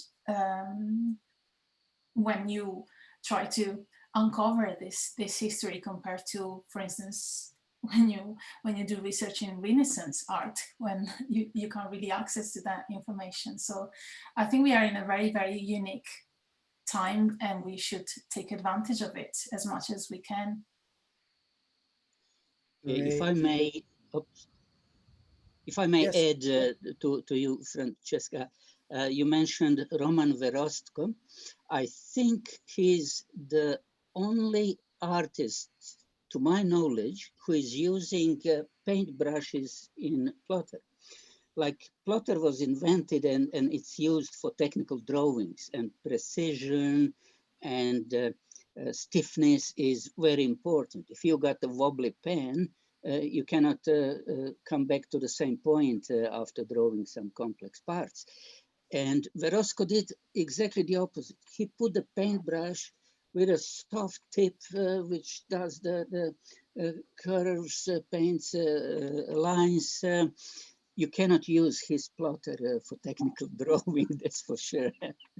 And it's really interesting that this line of research is even alive now with works by Patrick Tressett, for instance, where instead of using the brush, he's putting a big stilo, like a pen, on a plotter, and he draws. He makes his machines draw portraits of people coming to the exhibition. So I think the fact that the ideas brought forward 50 years ago are still alive. It's amazing. So yeah, so that current development, it's so unusual what you can find on YouTube. It goes to some extreme, bizarre ideas. I've seen the guy who was hanging on a rope from ceiling or somewhere, and he was waving on top of the painting canvas underneath him with holding hand and a paintbrush. So he was mimicking all those, how you call those mechanical machines that were drawing ornamentographs, you know, like with pendulums and stuff. So actually he bridged the concept that some guys don't accept mechanically created art because it's not hand drawn. What do they say for this? It's hand drawn, but in the same manner. You know, that's a bit bizarre, but very interesting things that, as you said, today we are in times, we live in a unique times that we can share all sorts of ideas and see someone else's work. It's funny, one of the questions from the chat from Sean was, how do you feel about the use and exploration of old technology amongst like a newer generation of artists who are picking up some of these old output techniques? And I think one of the first things I did when I got an HP plotter was that I could address with analog or digital inputs was to like put unusual drawing and graphic items in. And it was just intuitively like the first thing I tried after getting it working was to draw with, you know, like things like a paintbrush or charcoal and see what happened. And I guess there's lots of younger artists using CRTs and lasers, and a lot of the work in the festival is from younger artists who are using these output devices that came in the kind of early 1960s, some of them earlier, but have kind of fallen out of use. And there's a group of people that obviously are still finding something interesting in what those output devices dictate. I guess that links into what Derek was saying. And yeah, I guess, what do you both think about that? I think that's the way to do it.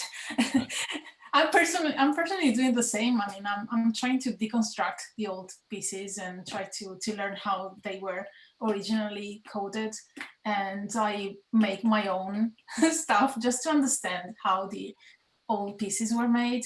And this actually took me to a completely new experience right now at the present, where I am collaborating with a young artist who has been inspired by the work of Vera Molnar.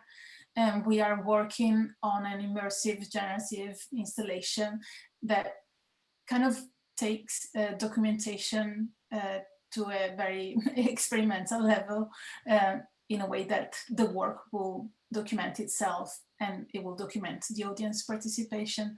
And I just think that this is one of the proofs that this field is completely alive, and that we are still going back to the sources, and we still find them fascinating. So this is my personal experience right now. Yeah, I think to add that it's not really the key motivation in artists is never tool that you use. You don't go and paint because you like this paintbrush, it's big or small, whatever. You have some different motives, you get interests, and same was in computer graphics. In beginning, like end of 60s, beginning of 70s, there is a couple from Paris, Hervé Utric and Monique Nahas. So they actually didn't use computers in the beginning with programming and algorithms.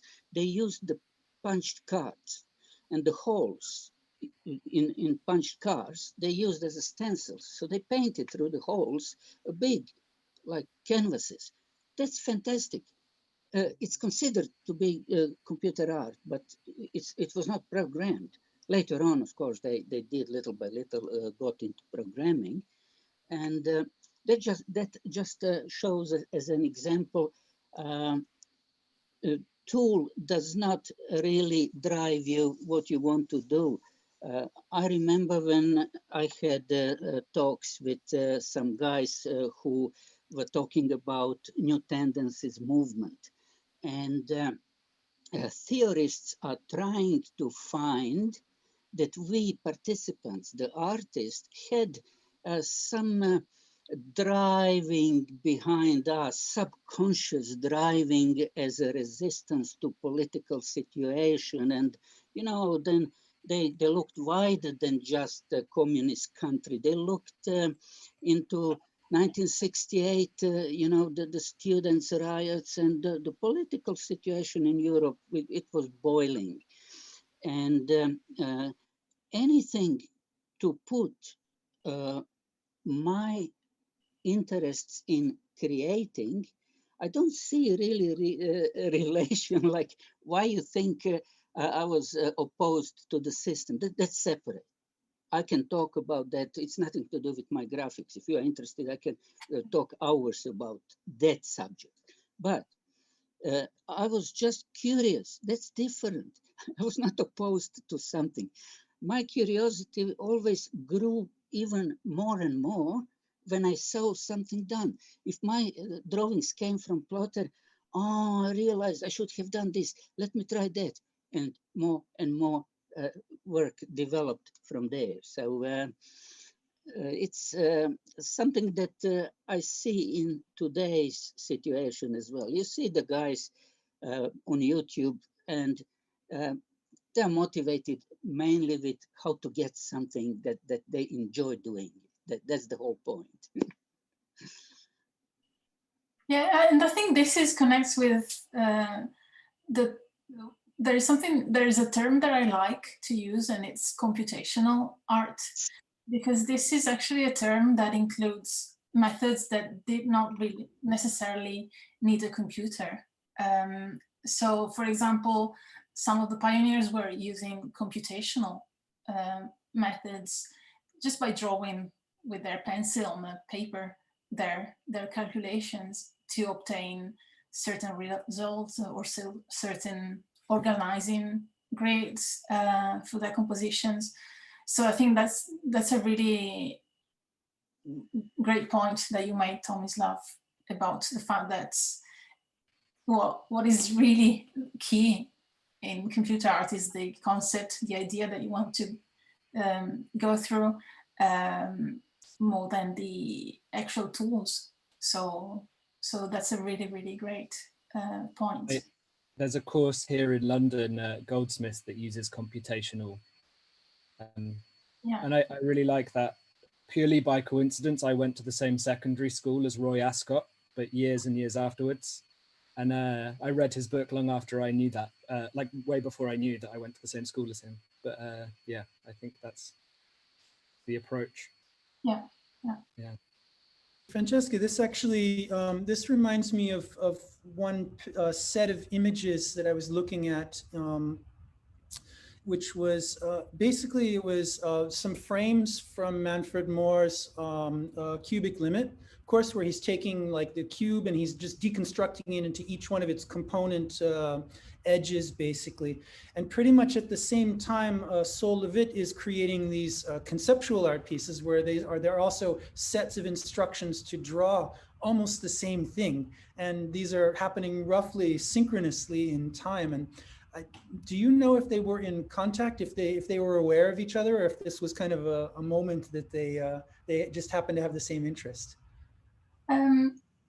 I don't know if they were directly in contact, but I'm sure they knew about each other's work.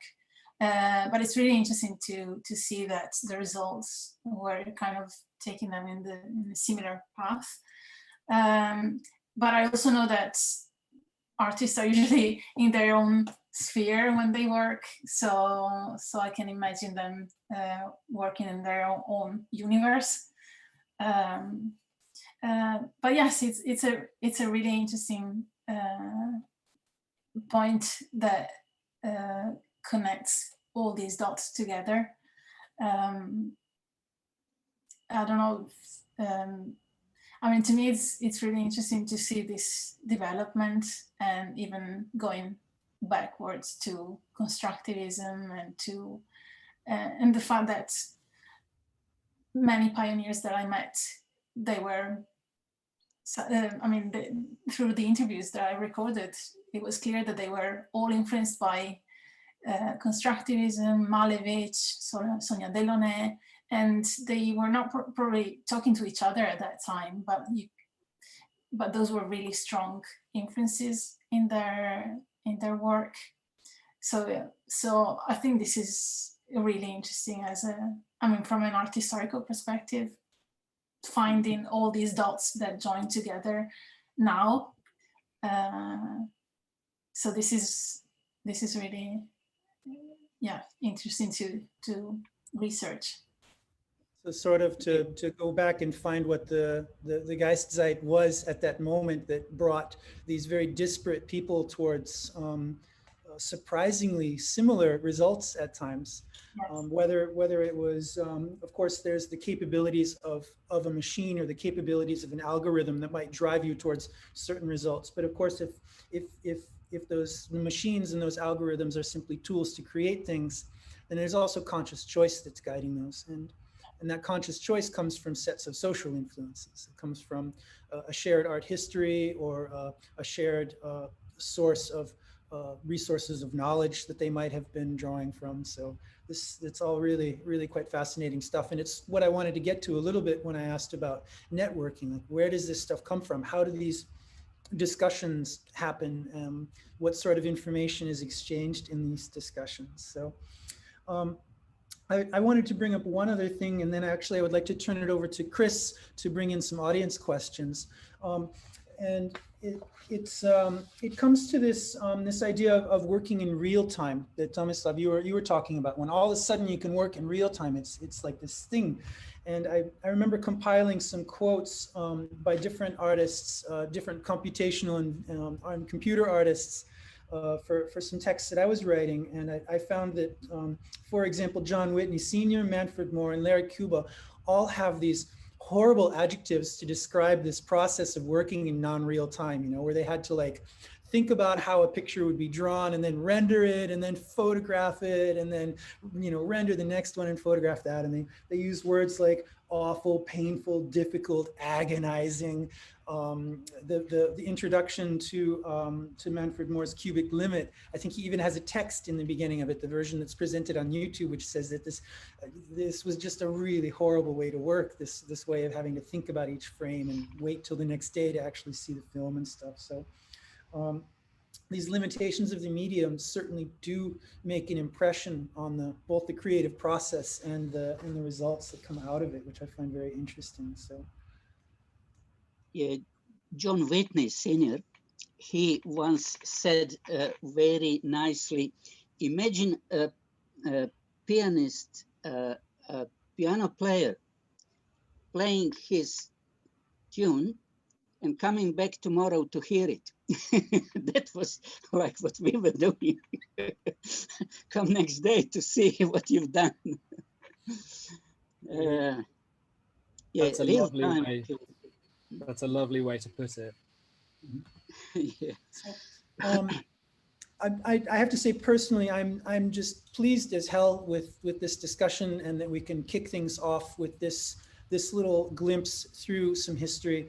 And also it was certainly one of my personal crusades to bring more of this drawing machine and plotter work. The first edition of VectorHack covered very heavily oscilloscope and vector monitor graphics, usually done in real time with kind of modern computer programs, and also works for lasers.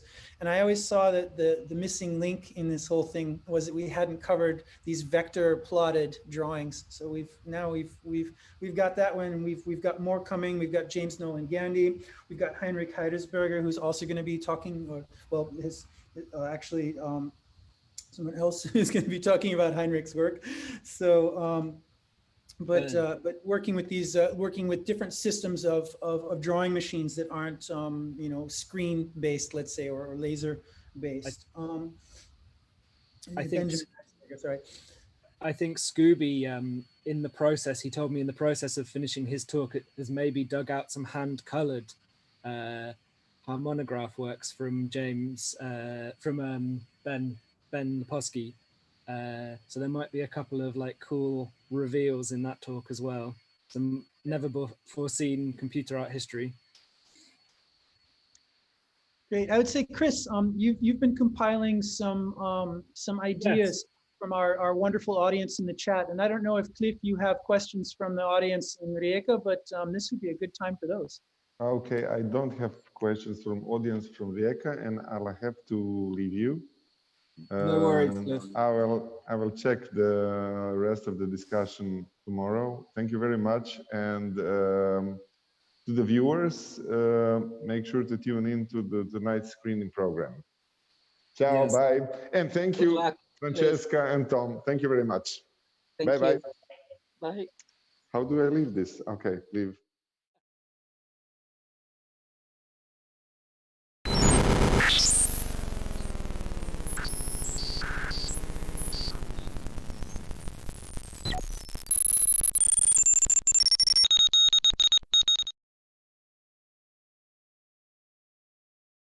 I think that when Klif cut his phone, he might have cut our link to the stream. Nope, there we are. Okay, good. Okay, Yeah. we're back. Cool. So Mate Sasbo asks, could you mention the name of the building you were talking about again, Tom? Sorry, which one? You know, you were talking about the architectural drawings you did and then showed the building. Oh, yeah. Could you name it again? Yeah, that's the old town hall in Zagreb. That's from medieval centuries. And in the 70s, they had to renovate because it was by time worn out. And that guy, the architect, he was such a visionary. He gave it a futuristic look. Imagine in early 70s, and I have put, I submitted photos so that you got idea when I say futuristic look.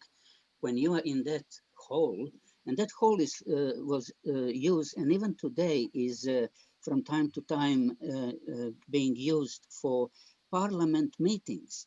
That's government thing. And when you are in the middle of that room, you are like in UFO, like all things are strange. Like the tiles on the walls are not like in a bathroom, they're round. Each tile is different. There are like 1,500 pieces, and they are made in symmetrical way. Each is different because they are mirrored in silk screen.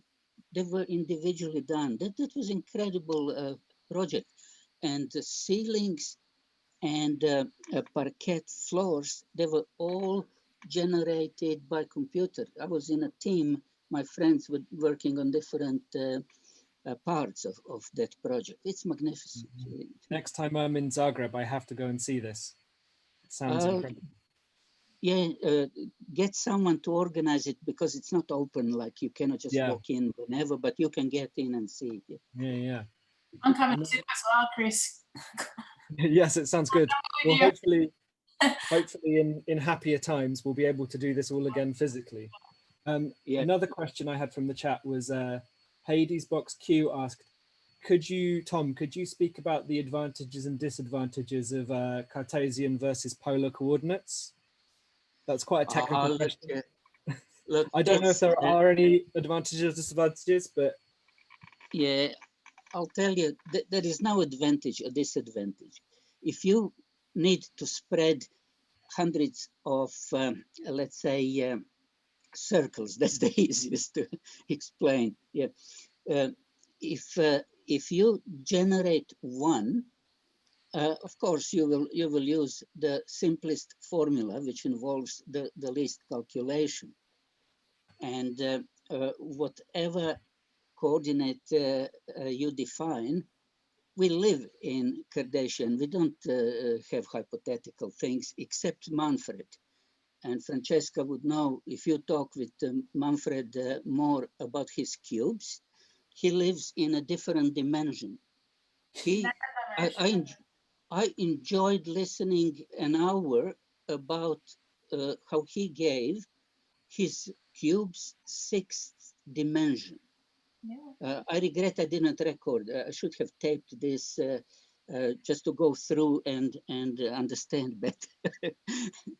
But in practice, when you work with, we are talking here about vector art, and we know very well differences between raster graphics and vector art. So I'm glad you, Derek, mentioned that as an art object was actually a set of instructions about something that should be art object. Practically, every vector graphic is the same. You cannot store vector graphic in like a JPEG photo from the camera. The vector graphic is defined by instructions. So it's not coordinates of the circle. Definition is center is here, radius is there. You do the rest. That's instruction to machine. So everything in vector world is actually set coordinates and instruction. So there is something that I mentioned in my video. I had a pretty unusual concept developed for multi-layered animation. And because it was like a 3D space, that animation was controlled on a horizontal layers and on the vertical layers same time. On plotter, I couldn't express that. I should have done film animation to show that. So in a gallery, I've got instructions. It's the chart. There are like 10 small images, and who would go and read it as instructions? This goes from here to there, and then goes vertically there. So we got to live with the fact that artwork is not always specified by pixels and presented visually on the screen. That's it.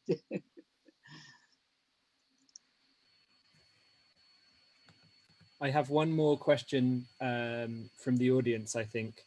So Monsi, a long-term friend of the festival, hey Monsi, asked, the 1991 DAI, where did the machine come from? Where was it manufactured, and did other people use it as well? Was it like a commercial graphics machine? Yeah, in short, DAI, we all call it, we users call it DAI. DAI was the most sophisticated personal computer on the market when it was launched in 1980. And it was backed by Texas Instruments. Problem with DAI is that it was orphaned after Texas Instruments changed completely business politics towards Europe. And there is a history about that you can find if you Google on the web. The point is that all these ultra famous Amigas, Commodore, Spectrums, you name it, even Apples, they had inferior graphics. Apple II, so popular, it had 256 pixels horizontally, and I had 350 in BASIC, but if you use assembler language, which was part of the machine, you could go up to 512 compared to popular machines. It had sound generators, all these features. It was made in Belgium, and because thanks to Texas Instruments, they had problem how to put their home computer, that's famous TA99/4, they developed their machine with NTSC system. So that's history today. Video, American video was not playable in Europe, full stop. So they were supposed to sell home computer and TV monitor brought from America to Europe. That's not solution. That's not viable. So they wanted their machine to be developed in PAL format in Europe. But you know how in big corporations, you got the change of people, you got the change of concepts, and they just gave up, and I was orphaned. No one was backing up. it was also developed on the chips that TI was producing, chips on the motherboard, and they cut so that no one can buy die. They cut supplies to manufacturing. Die was short-lived from 81, and they shut the doors in 84. Well, it sounds a lot more powerful than my terrible hand-me-down Spectrum I had when I was a child, which had poorly implemented BASIC. So I was always writing programs that didn't work. But you could hold your Sinclair on the palm. Yeah, I couldn't do that with my machine. Oh yeah, but they were terrible at maintenance. I cannot comment. I just remember the rubber keys on it. Yes. Yeah. I have a question for Tomislav, actually. Can I join in? I'd like to know if he's making art these days. Sorry, what was the question? Are you still making art these days? Me? Well, yes, I do. The only thing is that most of artists with whom I spoke, like Sylvia Roubaud from Munich, like Roman Verostko, these guys are evolving their approach to art, and they do different things today than what we have seen in their beginnings. That's not the case with me. I'm still stuck with, you can't see, I'm still on the same level of vector drawings. Good. Can you show us something new that you? I can show, but I have in mind making exhibitions, so maybe it's better to have the lot and then, you know, go public. I can't wait for that. I'll let you know, guys. Now we have exchanged the email address. That's excellent. I love that you have your equipment behind you. I've got all my Tektronix vector monitors just down here. Ah. I have like 5 of them. You're talking oscilloscopes, Tektronix, or 4012 graphics? Vector monitors, 620s. Oh, that's a more recent generation than storage CRTs. Yeah, I have one storage, which is a 503, which is a little storage tube. Sorry, we're getting very nerdy now. Yeah, I just wanted to add, I was using oscilloscope only for programming, never for getting art. And when programmer listens to this, sounds a bit funny. What can you do with oscilloscope in programming? So on home computer, I had to draw cursor running across my drawing, and it had to be in real time. On slow machine without enough RAM, it's such a big problem. So I actually developed the way of copying sprites into memory, bringing back for every new coordinate. And I had problem with speed. Processor couldn't do that in the speed that it was capable of doing. So I had to buy oscilloscope, and I hooked into chips according to the drawings, schematic drawings I obtained.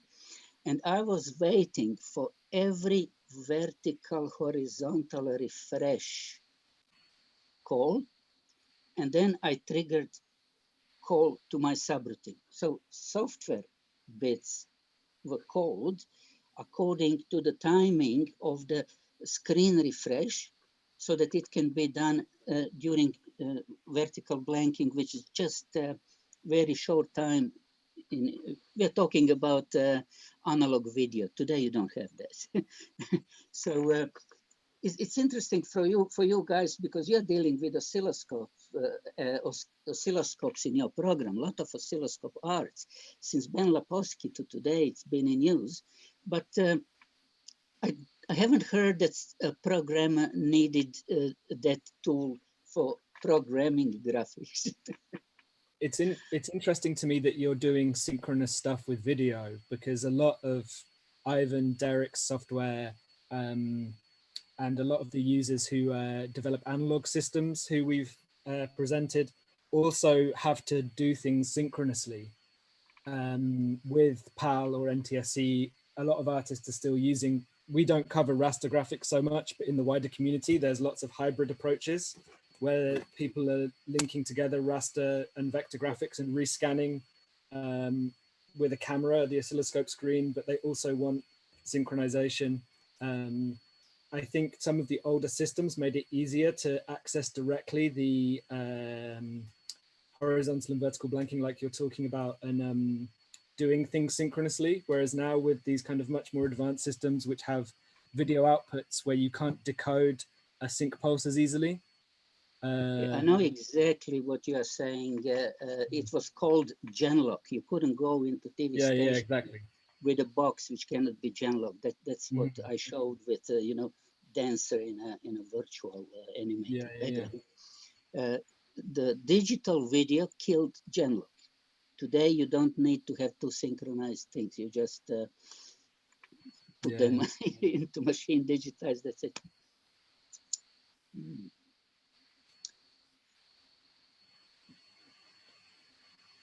Did we have any more audience questions, I think Chris? that's it. There are some, but I think we've kind of covered them more generally in the fantastic answers both of our beautiful guests made. Great. I think we're pretty much at time here as well. We said that we would wrap up at 1800 Central European Standard Time. Tomislav, it must be like, I don't know what time. It's like 3 in the morning for you or something, or? Just like every usual day, it's 2 a.m. in Melbourne, and I'm still up. Thank you so much.